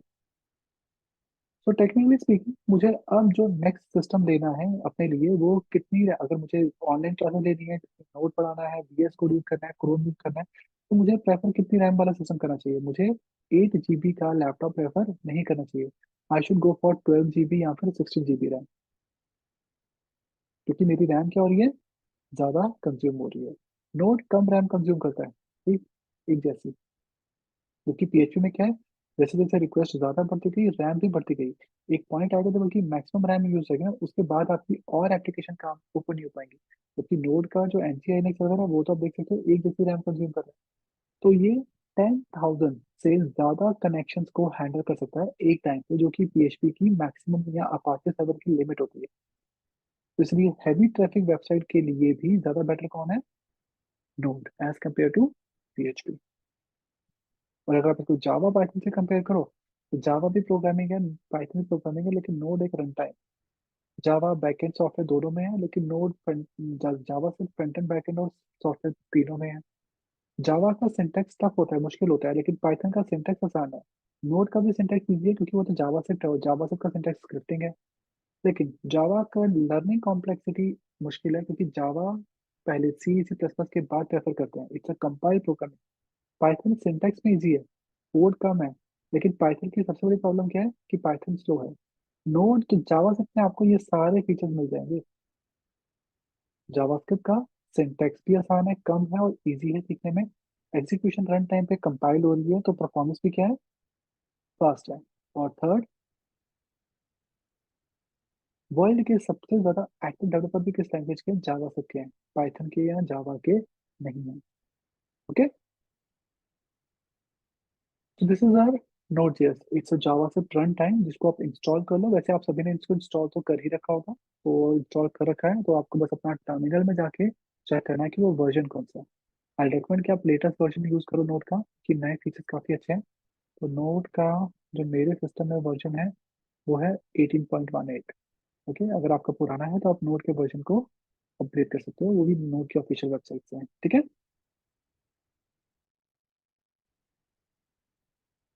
Okay, so let's say we have a .cs file on the desktop and मुझे इसको VS Code में मुझे इसको टर्मिनल से एक्सेस करना था। So I open my terminal. The first is go to the location, क्योंकि करंटली ये मेरी यूजर लोकेशन में है। So I can use C D desktop, तो ये डेस्कटॉप पे आ गया। एंड नाउ डेस्कटॉप पे I can check the file by using L S. तो सी एल एस से मुझे सारी फाइलें दे रहा है। App is a folder, app dot J S is my file. तो यहाँ मुझे ऐप डॉट जे एस को ओपन करना है फॉर्म थ्रू वी एस को। तो मैंने कहा कोड किसको ओपन करे, ऐप डॉट जे एस को। So we S code app dot J S को ओपन कर देगा and C this is my file, जिसमें कंसोल डॉट लॉग आउटपुट क्या लिखा हुआ है, हेलो वर्ल्ड। नाउ मुझे नोड में इसको रन कराना है, तो मैंने यहाँ टाइप किया नोड किसको एग्जीक्यूट करे, ऐप डॉट जे एस को। See we are getting this output, तो I am getting hello world. So see this is a dot J S file, और ये किस पे चल रही है, ये हमारे टर्मिनल पे चल रही है। तो this is basically my R E P L, read event print low. Okay, जिसमें हम लोग अपने छोटे से मोटे टास्क कंप्लीट कर सकते हैं, जेएस की फाइल को एग्जीक्यूट करवा सकते हैं इजीली। ओके, और आप डायरेक्टली सिंपल नोट लिख के इसमें जेएस का कोड भी लिख सकते हो। ठीक है, बट यूजली यहाँ पे एक टेक्निक और होती है कि हम लोग बार बार आरईपीएल में जाके काम नहीं करेंगे। हम लोग वीएस कोड के इनसाइड जो टर्मिनल होता है ना, दिस वन, वो ज़्यादा प्रेफर करेंगे, यूज़ करेंगे। ठीक है, now come to the VS code setup. तो वीएस कोड ऑलरेडी आप सबने इंस्टॉल कर रखा है। There is no recommended extension for क्या नाम है इसका, नोड जेएस, क्योंकि वी एस कोड के पैकेज में पहले से ही नोड के लिए सब कुछ होता है। When we install V S code, तो V S code front end के लिए, इवन जावा से के लिए वी एस कोड सबसे बेस्ट एडिटर है। तो इधर ये फ्रंट एंड की जेएस हो, या फिर ये फ्रेमवर्क हो लाइक रिएक्ट हो, या एंगुलर फ्रेमवर्क हो, या फिर ये बैक एंड की हो, तो node JS is always the best recommended editor for this. ठीक है, और क्योंकि नोड में टर्मिनल आता है, गिटहब भी आता है ऑब्वियसली, तो आपके पास ये सारे के सारे फीचर्स इसमें आपको पहले से मिल जाएंगे। टू स्टार्ट और रन ऐप, हम लोग सिंपली क्या करेंगे, this is the console object in node. तो सबसे पहले हम लोग क्या करते हैं, एक फोल्डर क्रिएट कर लेते हैं ऑन माई डेस्कटॉप। मैंने एक डेस्कटॉप पे लिया folder node app, and now हम इसे वी एस कोड में ओपन करेंगे।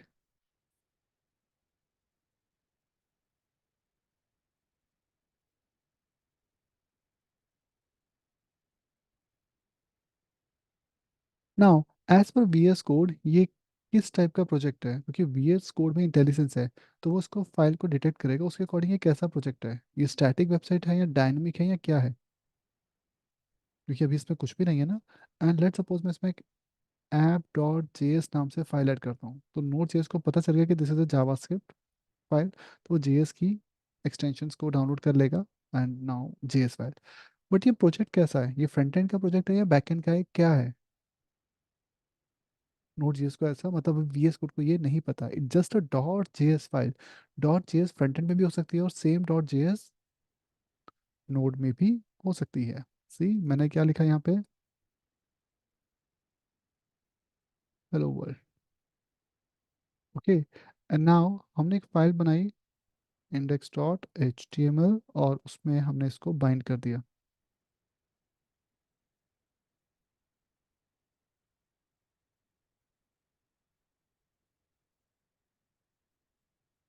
ओके, तो नाउ ये प्रोजेक्ट कैसा है, it's a front end JS. See, तो it's a front end JS file जो कि कंसोल पे मुझे आउटपुट दे रहा है। बट अगर मैं ऐसा ना करूँ, तो मैं सिंपली एक काम और क्या कर सकता हूँ, I can remove the index file और इसको एज इट इज ऐसे रहने दो। I can open my terminal जो कि वी एस कोड में है। तो वी एस कोड में मेरा डिफॉल्ट टर्मिनल आ रहा है जेड एस एच के नाम से, और दो टर्मिनल्स होते हैं वी एस कोड में, और मैक ओएस में bash and Z S H. Usually for most of the cases Z S H is recommended. और अगर आप विंडोज़ यूज़र हो, तो विंडोज़ में आपके दो टर्मिनल होते हैं, एक होता है सी एम डी और एक होता है पावर शेल। यूजली पहले तो मैं हमेशा पावर शेल की जगह सी एम डी को रेकमेंड करता था, but I think power shell काफ़ी बेटर हुआ है, पहले से अपग्रेड हुआ है। तो आप ट्राई कर सकते हो कि आपकी सारी कमांड्स अगर पावर शेल पर चल रही हैं, तो देन आप पावर शेल को यूज़ करो, क्योंकि अब विंडोज़ खुद पावर शेल को ज़्यादा रेकमेंड कर रहा है क्रॉस प्लेटफॉर्म के लिए। जबकि पहले क्या था, जो CMD की कमांड्स थी वो यूज़ होती थी, और पावर शेल की कमांड्स अलग होती थी। Power shell mainly dot net के लिए था, बट अब ये कॉमन हो गया। तो आप यहाँ पे पहले पावर शेल से ट्राई कर लेना, अगर नहीं एग्जीक्यूट होगा then you can go for CMD। अब मुझे इस फाइल को एग्जीक्यूट कराना है ना, तो राइट नाउ मुझे डेस्कटॉप की फोल्डर में तो आना नहीं पड़ेगा ना, क्योंकि मेरी डिफॉल्ट डायरेक्टरी ऑलरेडी क्या है, node app. See we are into the same folder ना। तो how to execute this command, आपने सिंपली टाइप किया नोड किसको एग्जीक्यूट करें, app.js को, एंड सी आपको कंसोल में आउटपुट मिल रहा है। Even to verify the file, सबसे पहले आप क्या लिख सकते हो, शेल में ls क्या होता है, शो डायरेक्टरीज और लिस्ट डायरेक्टरीज। लेकिन ये ls कमांड विंडोज़ की अलग है, और मतलब टर्मिनल की अलग होती है, और पावर शेल की अलग है। पावर शेल में ls चल जाएगा, लेकिन CMD में पावर शेल नहीं चलेगा, वहाँ पे चलता है dir। ओके, तो वो डिपेंड करेगा कि आप कौन सा शेल यूज़ कर रहे हो विंडोज़ में, पावर शेल या फिर CMD। If it's CMD use dir, if it's power shell तो यूज़ ls। ls बेटर होता है, पावर शेल बेटर होगा फ्यूचर के लिए, क्योंकि उसकी जो कमांड्स हैं वो एक्चुअल में लिनक्स बेस्ड हैं, जबकि जो CMD की कमांड थी वो विंडोज़ ऑपरेटिंग सिस्टम बेस्ड होती थी। तो जब ls आपका वर्क करेगा और पावर शेल में, तो आप पावर शेल भी यूज़ कर सकते हो। Okay, so in this project this is a .js file, और हम इसको नोड के थ्रू एग्जीक्यूट कर रहे हैं ना। हमने कहा node app.js, see I am getting the output. तो ये फाइल फ्रंट एंड की है बैक एंड की है, या दोनों जगह यूज़ हो सकती है, it's a front end file और बैक एंड फाइल, और कहीं पे भी यूज़ कर लो फिलहाल इसे। So we can use this anywhere, front end में भी बैक एंड में भी। नाउ मैंने इंडेक्स में 2+3 लिखा, तो सी मुझे यहाँ पे 5 दे रहा है। लेकिन अब ये कोड नोड में रन किया तो see we got a serious error, document is not defined. तो नोड में डॉक्यूमेंट नाम का ऑब्जेक्ट डिफाइन नहीं है, ये ऑब्जेक्ट कहाँ पे है, फ्रंट एंड जेएस में।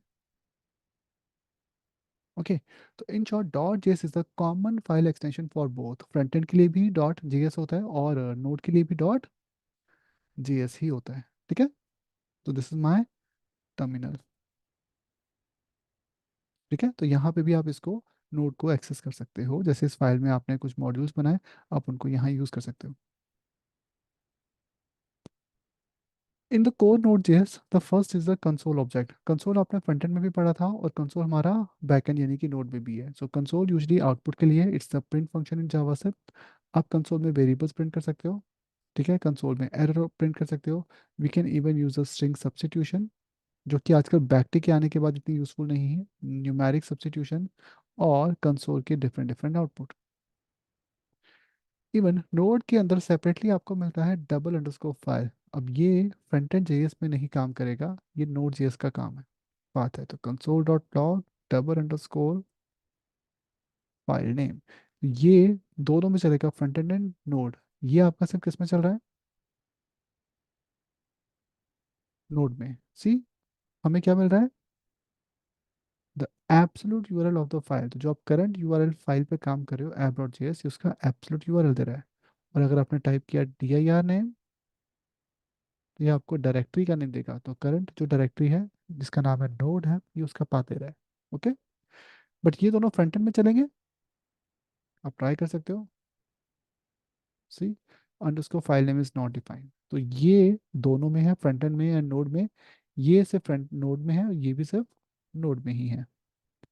ओके, इवन एक चीज जो कि जावास्क्रिप्ट में भी अब आ चुकी है, क्योंकि जावास्क्रिप्ट में विंडो ऑब्जेक्ट होता है फ्रंट एंड में, और ग्लोबल होता है नोड में। खैर वो हम ग्लोबल ऑब्जेक्ट पढ़ेंगे तभी करते हैं, अभी रहने देते हैं उसको। ओके, तो फाइल नेम हमें करंटली एब्सोल्यूट पाथ देगा फाइल का, and dir name is the absolute path of the directory. तो ये नोड में ही डिफाइन है, फ्रंट एंड का पार्ट नहीं है। लेकिन यहाँ पे एक चीज़ जो डिफरेंस आपको दिखाई देगा, that is based on your operating system. जब लोग लिनक्स यूज़ करते हैं या मैक यूज़ करते हैं, तो पाथ नेम आपको ऐसा दिखता है।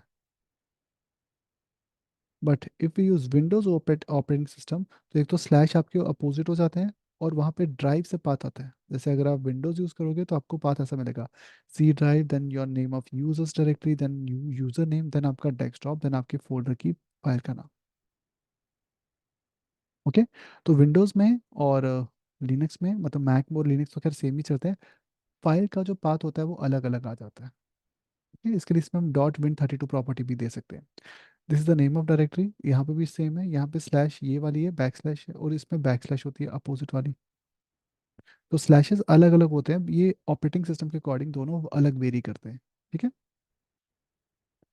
नोड के अंदर हम लोग प्रोसेस ऑब्जेक्ट का भी यूज़ कर सकते हैं, जिसके लिए आप या फिर प्रोसेस लिखो या फिर आप ग्लोबल प्रोसेस भी लिख सकते हो।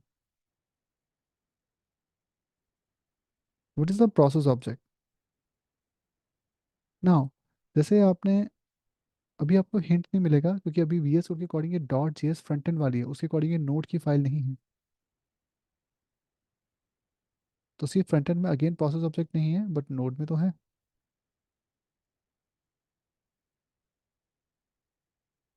तो this is my process object. Now जब मैंने आपको इवेंट लूप बताया था,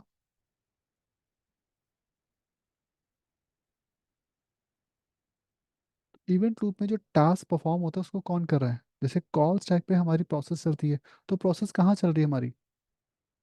कॉल स्टैक में या इवेंट लूप में या क्यू स्टैक में? प्रोसेस कहाँ चलती है?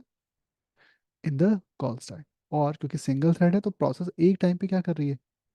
किसी एक टास्क को ही एग्जीक्यूट करेगी। ओके। नोड के अंदर हमारे पास एक प्रोसेस ऑब्जेक्ट होता है, जैसे कि प्रोसेस डॉट वर्जन। तो ये हमें प्रोसेस की प्रॉपर्टीज दे रहा है बहुत सारी, कि इस समय करंट प्रोसेस क्या है। तो सी प्रोसेस में बहुत सारी चीज़ें हैं जो आप देख सकते हो यहाँ पे, और इनमें से जो मेजर हैं वो हम आते हैं। जैसे process dot version.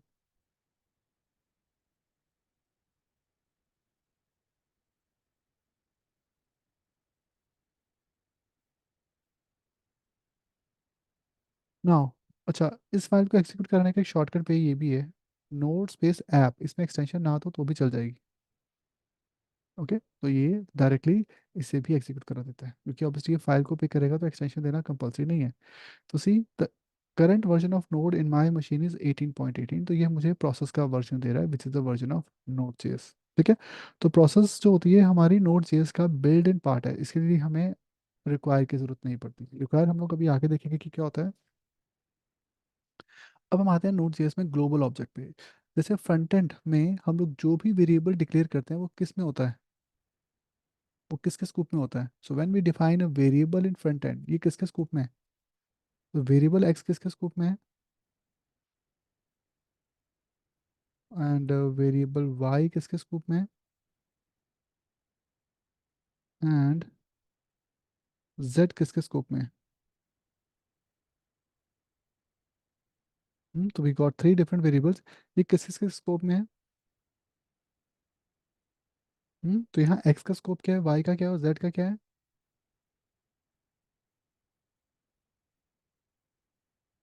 Variable x का स्कोप क्या है? इज इट ग्लोबल, लोकल या ब्लॉक?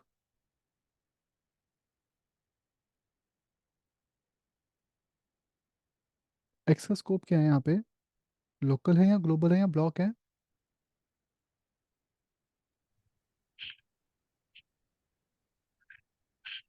ग्लोबल।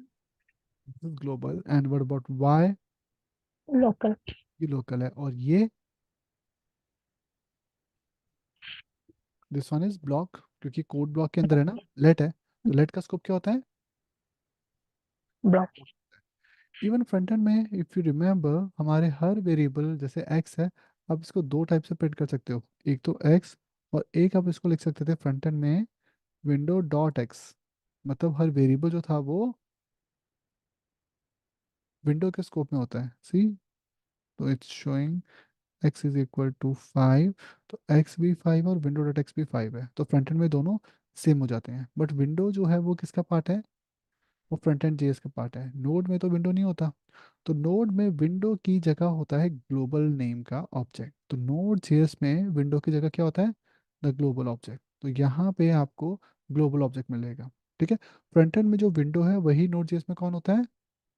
ग्लोबल। तो इसलिए अगर आपको नोड में देना है इसको, तो आप इसको ग्लोबल डॉट एक्स पे लिख सकते हो। अब ये नोड में चलेगा। ठीक है। तो this is my variable x. Globally dot x को डिफाइन क्यों नहीं करा? अच्छा, मैंने इसको ग्लोबल में सेव नहीं किया ना अभी। तो बिना वैर के दिया। सी, इसको ये 5 शो कर रहा है। और लोग बिना वैर के तो डेटा प्रेफर करते ही नहीं है, और वैर आजकल वैसे भी प्रेफर नहीं करते, always prefer let and const. So in the front-end JS, we have window object. Node में हमारे पास क्या था? Global. Now to avoid confliction, front-end में और node में common object क्या आ गया है? Global this. अब ये फाइल दोनों में चलेगी. See? X global this. Front-end में ये क्या है? तो फ्रंट-एंड में ग्लोबल दिस 5 है, लेकिन नोड में भी ये डिफाइन है और ये नोड में भी 5 है. तो ग्लोबल दिस क्या है? The new global. तो ग्लोबल दिस बेसिकली क्यों है? To avoid confliction. तो it's window in front end and it's global in. तो ग्लोबल दिस बेसिकली इसलिए इंट्रोड्यूस किया गया सो दैट कन्फ्यूजन ना हो कि फ्रंट एंड में क्या यूज़ करना है और बैक एंड में क्या यूज़ करना है. ओके, एक कॉमन कोड ही रहे. Like if you using window dot x, तो विंडो डॉट एक्स किस में यूज़ हो सकता है? Now it's only for front end, means browser key JavaScript. And if we use global.x, then now this is only for node. तो win but global dot this is for both, वो दोनों पे काम करता है, विंडो में भी और फ्रंट एंड में भी और नोड जेएस में भी. ठीक है. So even if you type जैसे फ्रंट एंड में console and window dot console equal है, नोड में console and global console same है. सेट टाइम आउट को ग्लोबल टाइम आउट लिख सकते हो क्योंकि फ्रंट एंड में भी टाइमर फंक्शन है और नोड में भी है. सेट इंटरवल को भी सेम लिख सकते हो और प्रोसेस को ग्लोबल डॉट प्रोसेस आप लिख सकते हो. इवन आप ग्लोबली एक प्रॉपर्टी को डिफाइन कर सकते हो, जैसे कि वेरिएबल डिफाइन किया. यू कैन डिफाइन कि ग्लोबल या ग्लोबल दिस डॉट कोई भी property X is equal to 5. अब आप कंसोल में इसको प्रिंट करो. See, we are getting the value y.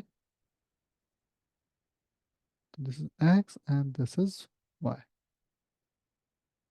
See, ये तो फ्रंट में भी काम कर रहा है ना, और यही चीज़ किस में काम कर रहा है? नोड में. सो टू अवॉइड कन्फ्लिक्शन इसलिए आजकल ग्लोबल को यूज़ किया गया है. बट आप ओनली ग्लोबल करते तो फिर फ्रंट एंड में चलता, नोड में नहीं चलता.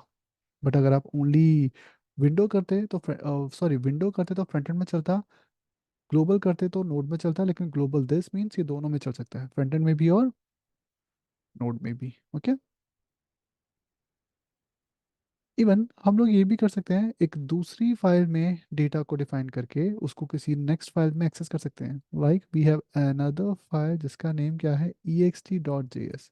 ये एक दूसरी फाइल है जिसके अंदर आपने ग्लोबल दिस डिफाइन किया और इसमें आपने पाई डिफाइन कर दिया. तो पाई कहाँ डिफाइन है? एक्सटर्नल जेएस में. बट आपको यहाँ चाहिए, तो आपने क्या किया? आपने यूज़ किया रिक्वायर. रिक्वायर क्या करता है? यहाँ आजकल मॉडर्न जावा सेट में अगर हम बात करें तो we can use instead of require हम लोग यूज़ करते हैं इम्पोर्ट का. तो डॉट स्लैश मीन्स, तो डॉट स्लैश बात किसका होता है? करंट डायरेक्टरी का. और स्लैश किसका होता है? रूट का. तो रूट मतलब नोड है और डॉट स्लैश मतलब करंट. तो इस समय तो करंट और दोनों सेम ही है. तो dot slash and then E X T. Dot JS देने की कंपल्शन नहीं है, आप ऐसे दे सकते हो. एंड नाउ आप यहाँ पे लिख सकते हो पाई. पाई कहाँ से आ रहा है? ओके सॉरी, नोड में देखना था मुझे. सी, वी आर गेटिंग द पाई. लेकिन ये पाई कहाँ से आ रहा है? इस एक्सटर्नल डॉट जेएस से. नोड जेएस में इसे मॉड्यूल भी कहते हैं. तो मॉड्यूल का मतलब क्या है? लाइक आपने फ्रंट एंड में भी तो मॉड्यूल पढ़े थे. So what are modules?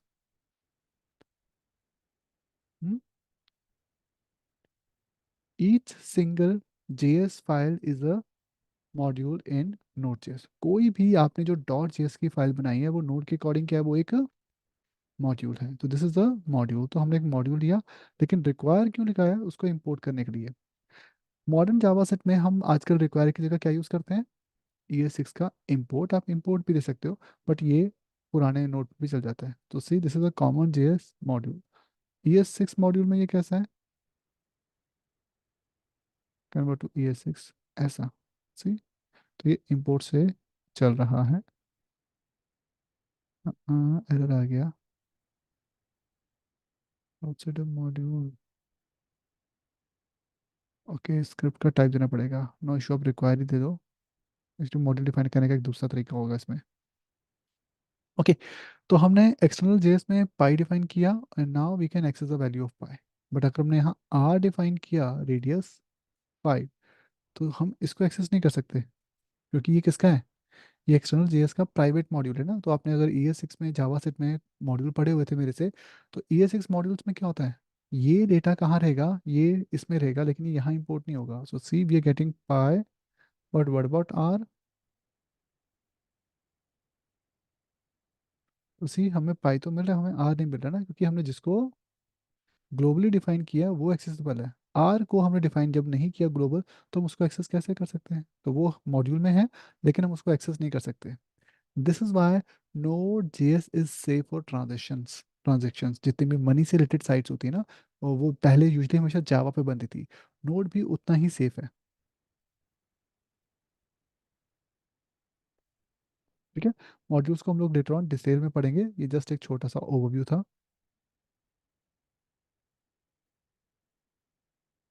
And now come to the most important thing in Node and that is called what is npm। ठीक है, नोड के अंदर हमें बिल्ट इन क्या मिलता है, npm, मतलब आपको कुछ इंस्टॉल नहीं करना पड़ता, नोड के पैकेज में पहले से ही आपको npm मिलता है। npm is node package manager. Even अभी तक ये जो फाइल है, ये जो प्रोजेक्ट है, ये कैसा प्रोजेक्ट है, it's a front end project और a node project as per VS code. तो VS कोड के अकॉर्डिंग ये कैसा प्रोजेक्ट है, फ्रंट एंड का है या नोड का है? हम्म? तो VS कोड के अकॉर्डिंग ये कैसा प्रोजेक्ट है, it's a front end project. क्यों? क्योंकि आपने कुछ JS की फाइलें बनाई हैं और आपने एक इंडेक्स डॉट HTML, इवन अगर आप इंडेक्स डॉट HTML को डिलीट भी कर दोगे तो भी उसके अकॉर्डिंग ये फ्रंट एंड ही है, क्योंकि वो आपके पास .js फाइल है ना। तो जब तक हम स्पेसिफाई नहीं करेंगे, बताएंगे नहीं, या जब तक हम लोग पैकेज डॉट जेसन इंस्टॉल नहीं करेंगे, VS कोड को नहीं पता कि it's a front end project और नोड प्रोजेक्ट। तो इसलिए सबसे पहले हम लोग npm से कुछ इंस्टॉलेशन करेंगे। तो npm आपका नोड के अंदर पैकेज पहले से ही होता है, this is the version of npm। npm की ऑफिशियल वेबसाइट है npmjs.org, दिस वन .com है वैसे। अच्छा, पहले अपलोड करने के लिए है, अदरवाइज आप .com यूज़ कर सकते हो। Now this is the biggest library in world, सबसे बड़ी लाइब्रेरी है वर्ल्ड वाइड जावा के पैकेजेस की। ओके, तो जावास्क्रिप्ट के जितने भी पैकेजेस हैं वर्ल्ड वाइड, सभी के सभी आपको npm पे मिल जाएंगे। npm को रिसेंटली बाय कर लिया है उसने, रिसेंटली नहीं, अब तो 1 साल हो गया होगा, 1 या 2 साल हो गए हैं, और गिटहब ने। एंड गिटहब ऑलरेडी माइक्रोसॉफ्ट का ही है, तो ऑब्वियसली ये टेक्निकली अब गिटहब के अंदर ही आता है। ठीक है, npm को गिटहब ने ऑक्यूपाई कर लिया है, बट सारी के सारी जो यहाँ पे रेपोस अपलोडेड है, प्रोजेक्ट्स हैं npm पे, वो सब आपके पब्लिक ही रहेंगे, जैसे हैं वैसे के वैसे। तो नोड में आपको जो भी पैकेज इंस्टॉल करना हो, लाइक अगर आपको एंगुलर पे काम करना है, रिएक्ट पे या सैस पे, तो आप ऑब्वियसली यहीं से तो इंस्टॉल करते हो। लोग अब सैस में आपको, इफ़ यू रिमेंबर, मैंने आपसे इंस्टॉलेशन कैसे करवाई थी, npm i-g सैस। ठीक है, तो -g मतलब ग्लोबल सैस। तो जो npm i सैस आपने टाइप किया था, वो सैस को यहाँ से npm JS से डाउनलोड कर रहा था। ओके, तो कोई भी पैकेज जो भी आपको नोड में चाहिए, वो सारे कहाँ से डाउनलोड होते हैं, from the npm js this website, यहीं से डाउनलोड होते हैं। ठीक है, तो आप इसको टर्मिनल से ही करोगे, but this is the official documentation. तो npm को गिटहब ने परचेज कर लिया है, और सारी की सारी पब्लिक जो रजिस्ट्रीज है वहाँ पे वो फ्री रहेंगी। तो ये वर्ल्ड की सबसे बड़ी लाइब्रेरीज है जावास्क्रिप्ट के लिए। To start any node JS application, सबसे पहले आपको npm init लिखना पड़ता है। Now this is just a project. ठीक है, मैं इस फाइल को अगर रिमूव भी कर दूं तो कोई दिक्कत नहीं है, बट लेट्स सपोज आपको टेस्ट करना हो तो आप इसको कर सकते हो। ओके, तो ये मेरी 2 फाइलें हैं, ऐप एक्सटर्नल, और ये मैंने एक HTML की फाइल बनाई। बट नोड के अकॉर्डिंग ये प्रोजेक्ट कैसा है, it's a front end project, उसके अकॉर्डिंग अब ये नोड का प्रोजेक्ट नहीं है। सो वेन एवर हम लोग एक डायरेक्टरी में नोड का प्रोजेक्ट स्टार्ट करते हैं, हमें सबसे पहले क्या टाइप करना पड़ता है, npm init। एन टाइप करते ही नोड जेस आपको इनिशियलाइज करेगा इस प्रोजेक्ट को, और वो आपको कुछ स्टेप्स बोलेगा। लाइक द फर्स्ट स्टेप क्या आया, type the name of your package. तो जो पैकेज बना रहे हो उसका नाम बताओ। लेट सपोज आपने नाम दिया नोड या हेलो नोड। ठीक है, तो ये आपके प्रोजेक्ट का नाम। फिर ये पूछा इसका कौन सा वर्जन है, तो पहला वर्जन है तो 1.0.0, ये मेरी ऐप का फर्स्ट वर्जन है। देन इसकी डिस्क्रिप्शन आपने कहा लर्न नोड जेस। ओके, देन इसका एंट्री पॉइंट मतलब सबसे पहली जो फाइल है वो कौन सी होगी। सी आपने ऑलरेडी फर्स्ट फाइल का पाथ क्या दे रखा है, app.js। अगर कोई और होती तो आप यहाँ पर उसका पाथ दे देते, ये बाय डिफॉल्ट app.js को ही दे रहा है। एंटर। टेस्ट कमांड, अभी आपको टेस्टिंग तो करनी नहीं है तो टेस्ट कमांड छोड़ दो। गिट रेपो अभी छोड़ दो, नहीं चाहिए। कीवर्ड छोड़ दो। Author if you want you can type. Licensing है, नहीं है तो छोड़ दो, enter. So see if this okay, press enter, yes. तो जैसे आप यस करोगे आप यहाँ पे एक चेंज देखोगे कि आपकी एक फाइल बन के आएगी। सी, यस करते यहाँ कौन सी फाइल बन गई, the package dot JSON file. So this is now a node JS project, क्योंकि आपके कोड में पैकेज डॉट जेसन फाइल है। पैकेज डॉट जेसन एक्चुअल में नोड की एक मेन फाइल है जिसके अंदर पैकेजेस की सारी इंफॉर्मेशन है। सी आपकी ऐप का नेम, उसका करंट वर्जन, उसके डिस्क्रिप्शन, उसकी मेन जहाँ से ऐप बूटस्ट्रैप होती है, उसकी स्क्रिप्ट जिसमें टेस्ट या एग्जीक्यूशन, ऑथर, फिर जो जो आप डायरेक्टरीज रजिस्ट्रेशन आप इसमें इंक्लूड करते हो, जो जो रेपो इसमें मॉड्यूल ऐड करोगे, सबका पाथ रहेगा। This is one of the most important file in any node JS project. Even जब आप रिएक्ट या एंगुलर भी करते हो तो उसमें भी पैकेज डॉट जेसन की फाइल होती ही है। ओके, बट आपको बार बार ये लिखना पड़ता था तो इसके लिए एक शॉर्टकट ट्रिक भी होती है कि आपको ये पूरा लिखना ना पड़े। जब आप npm init लिखते हो तो आप एक शॉर्टकट के थ्रू क्या लिख सकते हो उसमें, डबल हाइफन यस, ये लिख सकते हो। इससे वो आपसे स्टेप्स नहीं पूछेगा, वो सिर्फ सिंपली इस फाइल को क्रिएट करके दे देगा। ठीक है, तो ये इसमें एक एक लाइन है, the first is the name of package, then the version, description, entry point. अगर आप ये स्टेप्स नहीं चाहते हो तो इसके साथ एक फ्लैग डाल देना, npm init double hyphen yes. ठीक है, तो ये आपकी पैकेज डॉट जेसन की फाइल इनिशिएट हो जाएगी। एंड नाउ हम लोग यहाँ पे डायरेक्टरीज को थोड़ा सा बेस्ट बेटर कर सकते हैं। जैसे मेरी फाइलें डायरेक्ट हैं यहाँ पे, तो this is my app dot JS. ठीक है, अब मुझे इस फाइल को रन करना है तो नोड के इस प्रोजेक्ट को रन कराने के लिए आपको अगेन पुरानी कमांड क्या लिखनी है, नोड किसको एग्जीक्यूट करे, ऐप को। तो नोड ऐप को रन कर रहा है और आपको रिटर्न क्या मिल रहा है, console dot log which is 3.14। ठीक है, इवन क्योंकि आपका कोड थोड़ा सा ज़्यादा हो गया है, हैवी हो गया है, तो I can simply do one thing. मैं इस फाइल को लेट्स सपोज आज रहने देता हूँ, कल डिलीट कर दूंगा। I can use a folder over there, जैसे कि src, और ऐप और ext को इसमें पास कर देता हूँ।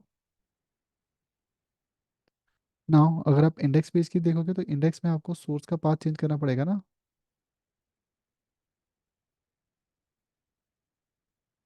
तो अगर आप इसको देखोगे तो js slash,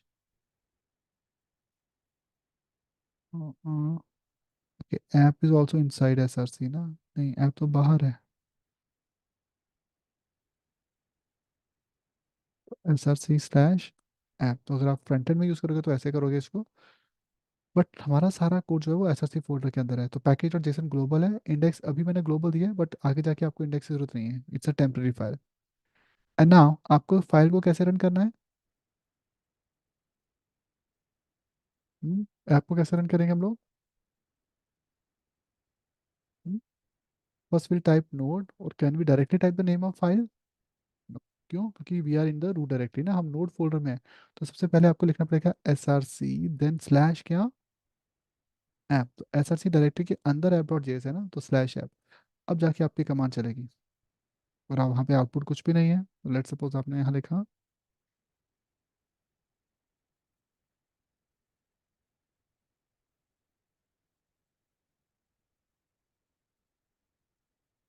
hello note JS.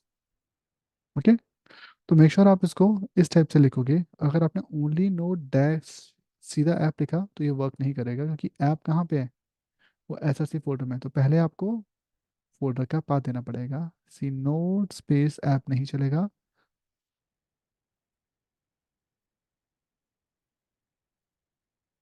Node slash src space src then slash app, ये आपकी कमांड चलेगी, क्योंकि आपका कोड कहाँ है, विद इन अ डायरेक्टरी, एक फोल्डर के अंदर है।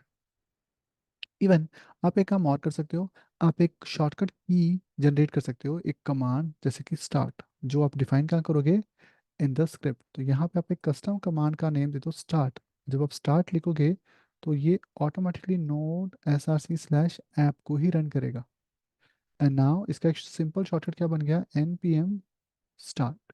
तो npm स्टार्ट इसे एग्जीक्यूट करेगा।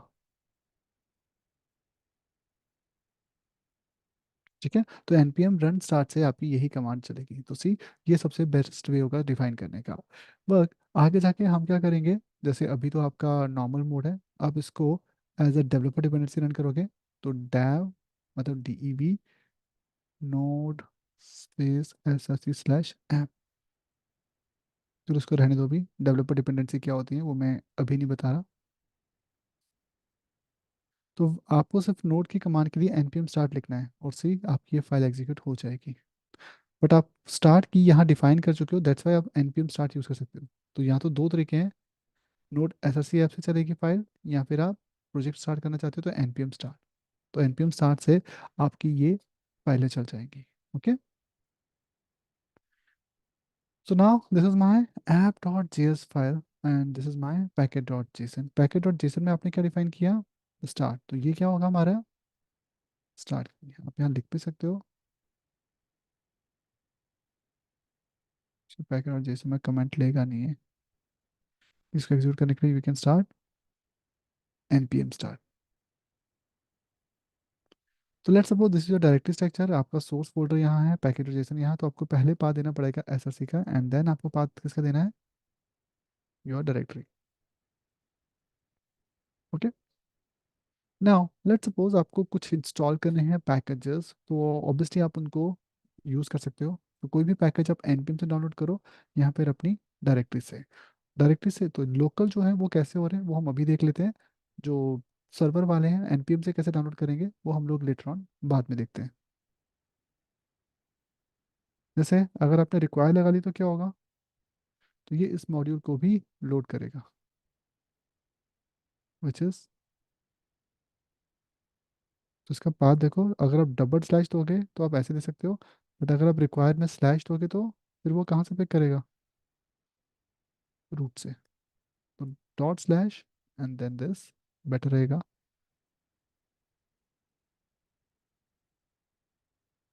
दिस इज npm स्टार्ट, और npm स्टार्ट करने पे आपको क्या मिल रहा है, पहले पाई की वैल्यू मिल रही है एंड देन आपको हेलो नोड जेएस मिल रहा है। तो ये पाई की वैल्यू है और ये hello node JS, it's a string.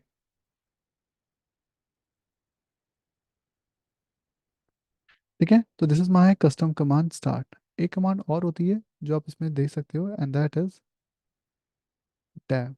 इसके भी आपने स्टार्ट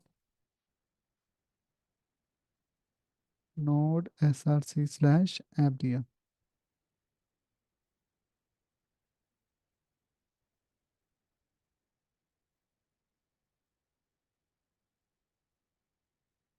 एग्जीक्यूट नहीं करने दे रहा ना इसको।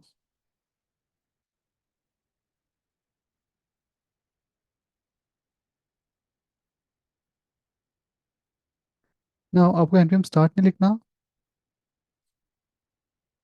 You can simply write npm run dev। ठीक है, तो npm रन dev, या फिर आप इसको भी फिलहाल स्टार्ट ही लिख लो, एक ही कमांड यूज़ करते हैं। रन dev अलग लिखनी पड़ती है जब मुझे इसकी ज़रूरत पड़ेगी। तो राइट नाउ करंटली आप रन dev की जगह सिंपल एक ही कमांड लिखो, स्टार्ट। तो स्टार्ट से भी आपके प्रोजेक्ट को स्टार्ट करेगा।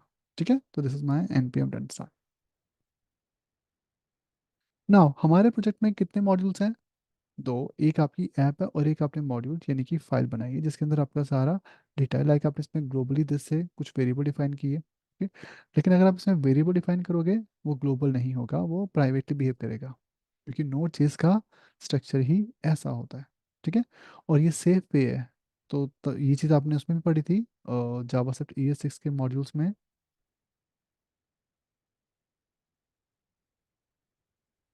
कि अगर हम कोई भी मॉड्यूल में जब तक एक्सपोर्ट यूज़ नहीं करते तब तक वो डेटा हमारा एक्सपोर्ट नहीं होता। तो वही चीज़ जावास्क्रिप्ट के अंदर नोड में भी यूज़ होती है।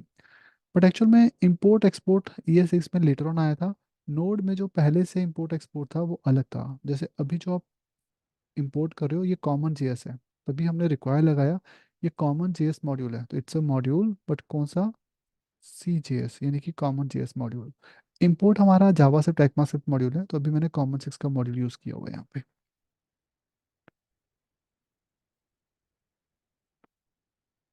ठीक है। How to install packages from NPM, ये हम आज नहीं, ये हम कल से स्टार्ट करेंगे।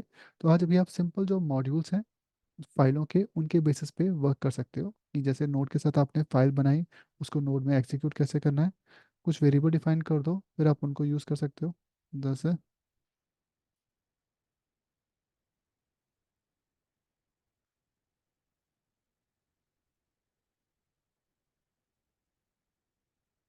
like x is equal to 3 and y is equal to 5. So we can simply type in console.log x is x and y is y and sum is x plus y. तो आपको इसको execute कराना है तो simply type npm start. तो npm start app.js को ही start करेगा। and see we are getting x is 3 y is 5 sum is 8. But अगर आपकी फाइल का नाम कुछ और होता, जैसे कि सपोज आपकी फाइल का नाम src के अंदर है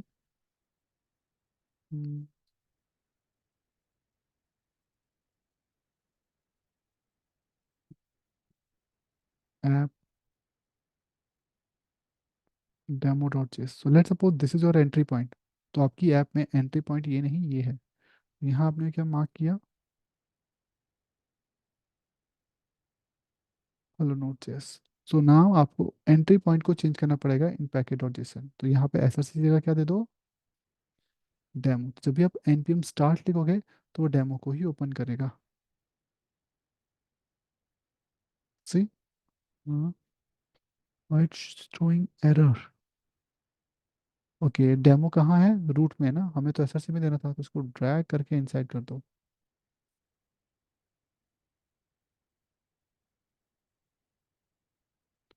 type npm start and see we are getting the output hello node.js। Okay, लेकिन हर बार जब भी आप अपनी npm start कमांड एग्जीक्यूट करोगे, अब वो किसको रन करेगा, डेमो को। तो डेमो मेरा एंट्री पॉइंट बन चुका है, जबकि पहले आपने इसको ऐप दिया था। तो अगर आपने पैकेट डॉट जेसन में इसको ऐप डॉट जेएस लिखा है मेन में, इससे फर्क नहीं पड़ता। मेन स्टार्ट जो npm स्टार्ट होता है वो आपका यहीं से होगा, क्योंकि आपने स्लैश डेमो दे रखे। तो npm स्टार्ट आपका हमेशा नोड src स्लैश डेमो को रन करेगा। तो हमेशा आपकी पहली फाइल अब डेमो ही रन होगी।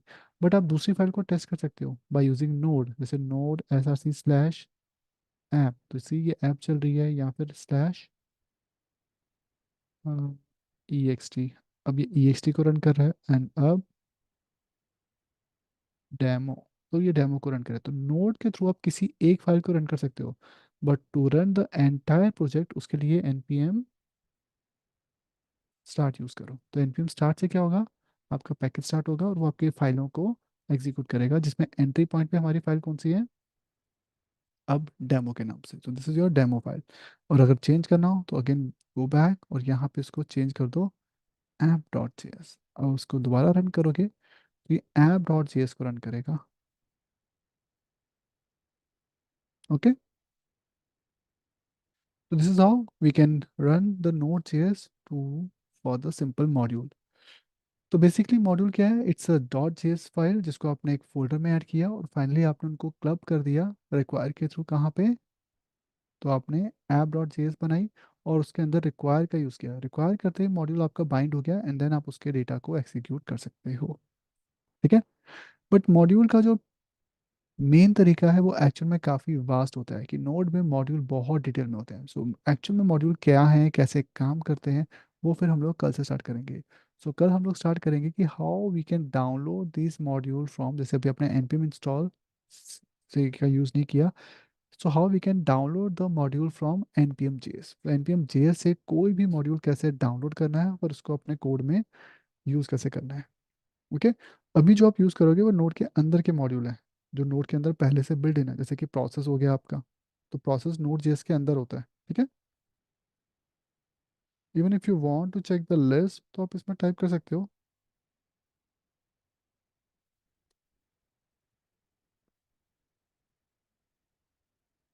Global this.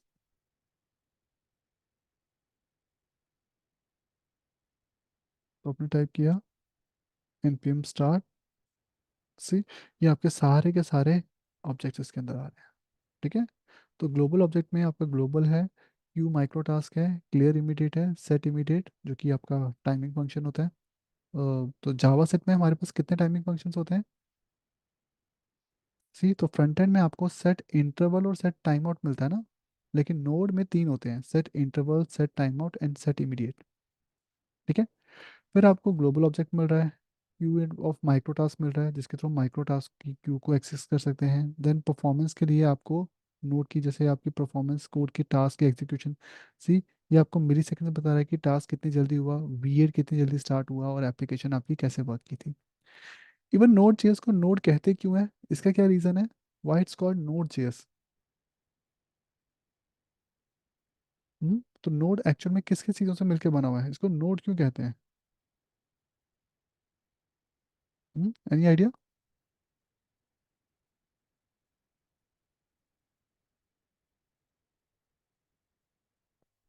Node JS actual में किसी एक चीज़ से नहीं बना, तो इसलिए नोड जेएस की जब मैं ऑफिशियल डॉक्यूमेंटेशन में जाऊंगा एंड यहाँ पे आपको एक मिलता है ऑप्शन अबाउट नोड। ये तो बता रहे कि how to run an HTTP, ये आप देखेंगे हम लोग नेक्स्ट टू नेक्स्ट वीक कैसे वर्क करता है।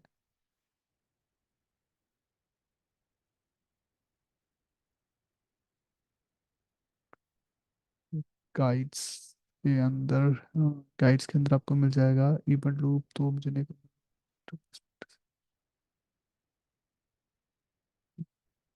गाइड्स, लॉग,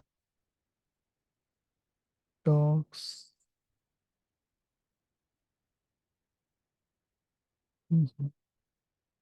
ओके लर्न में होगा। अच्छा, इन्होंने यहीं पे डॉक्यूमेंटेशन दे दी है, पहले इसके लिए अलग वेबसाइट थी नोड जेएस की, डॉट आईओ के नाम से थी।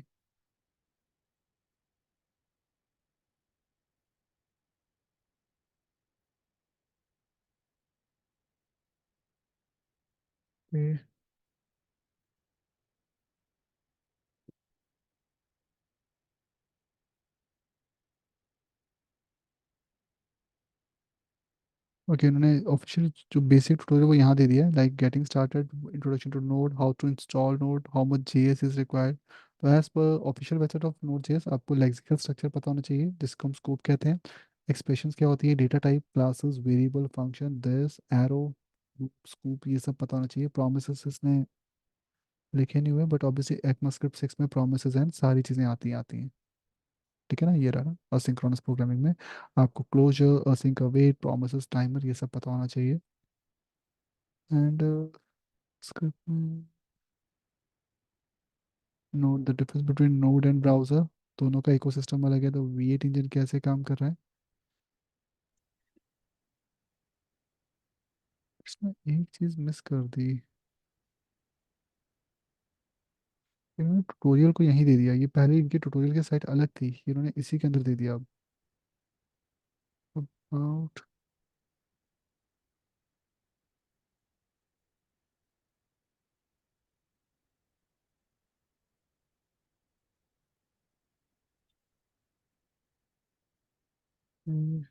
डाउनलोड गाइड्स में,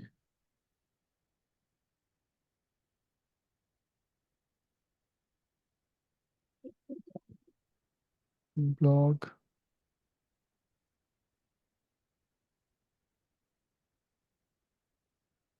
डॉक्यूमेंटेशन,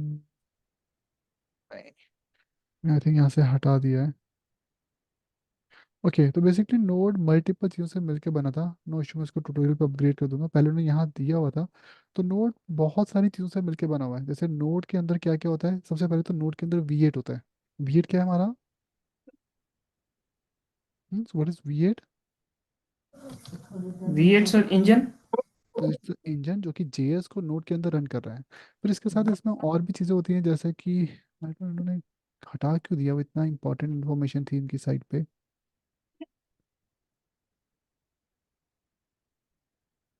V8 जैसे मैंने दिखा दिया, JS with TS difference role, JS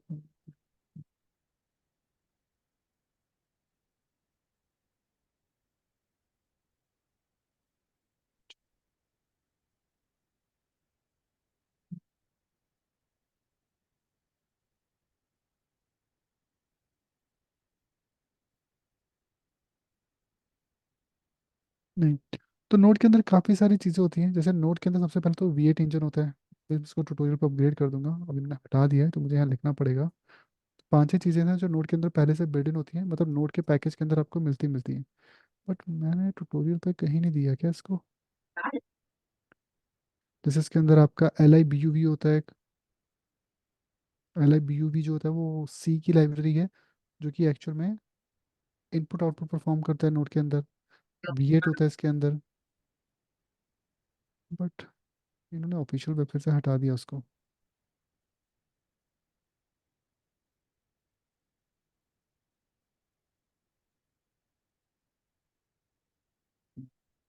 official site से इन्होंने हटा दिया है। लेट मी सी मैंने लिखा है कि नहीं। वो उनकी ऑफिशियल साइट पे काफ़ी अच्छा डिस्क्राइब था, तो मैंने इसलिए लिखा नहीं उस पर आर्टिकल। वो अब वहीं से, क्योंकि वो अपग्रेड होता रहता है ना, कल को कोई लाइब्रेरी हट गई तो फिर चेंज हो जाएगा नोड।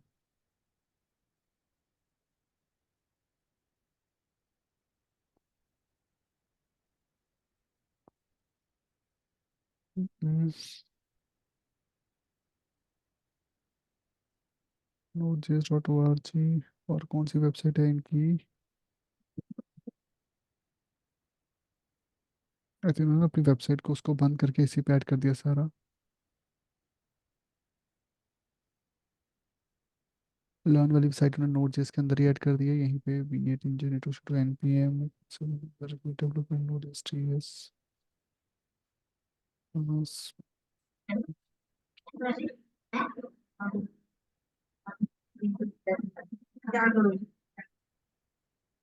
Okay, no issue. इसमें सर्च करना पड़ेगा फिर हमें कि REP इन्होंने इसमें डिफाइन किया भी है कि नहीं, क्योंकि ऑब्वियसली इन्होंने स्टैटिक टूर दे रखा है अब।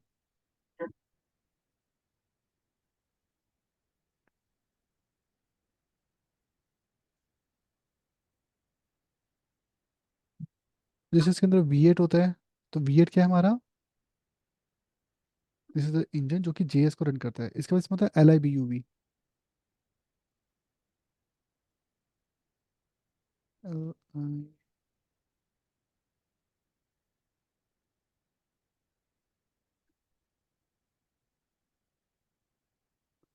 Okay, so this is asynchronous input output made with node. ये नोड में भी यूज हो रहा है।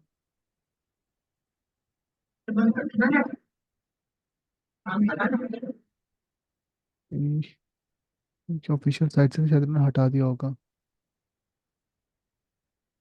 No issue.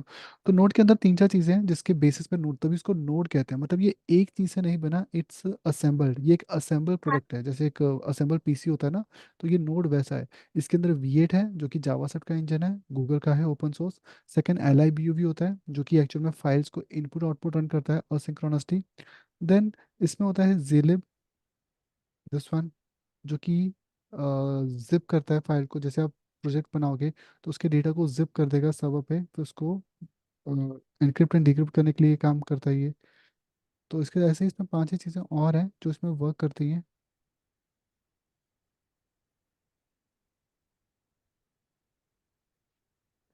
फिर सिक्योरिटी के लिए इसमें क्या क्या है वो सब इन्होंने अपने ऑफिशियल वेबसाइट से इसको हटा दिया है। और इस पर काफ़ी सारी चीज़ें, मतलब नोट पाँच या छः वो होते थे जिनके बेसिस पे बना हुआ था। नो इशू, मैं इनकी कोई बुक वगैरह से देख लूंगा।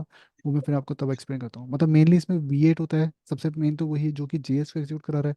सेकंड इसमें आता है आपका LIBUV, या फिर मैं उसके डॉक्यूमेंटेशन को सर्च करता हूँ, इसकी एक पिक्चर आती है, वो इसमें एड देख के फिर मैं उसको आपको नेक्स्ट वीक कराता हूँ फिर, ठीक है। तो मतलब नोड इंटरनली जो प्रोसेस रन करा रहा है वो किस किस पे चलती है, तो नोड के अंदर क्या क्या चीज़ें चल रही हैं वो सब बता रहा है। जैसे नोड के अंदर आपका V8 इंजन है, ठीक है। दूसरा आपका LIBU है जो कि इनपुट आउटपुट को परफॉर्म करता है।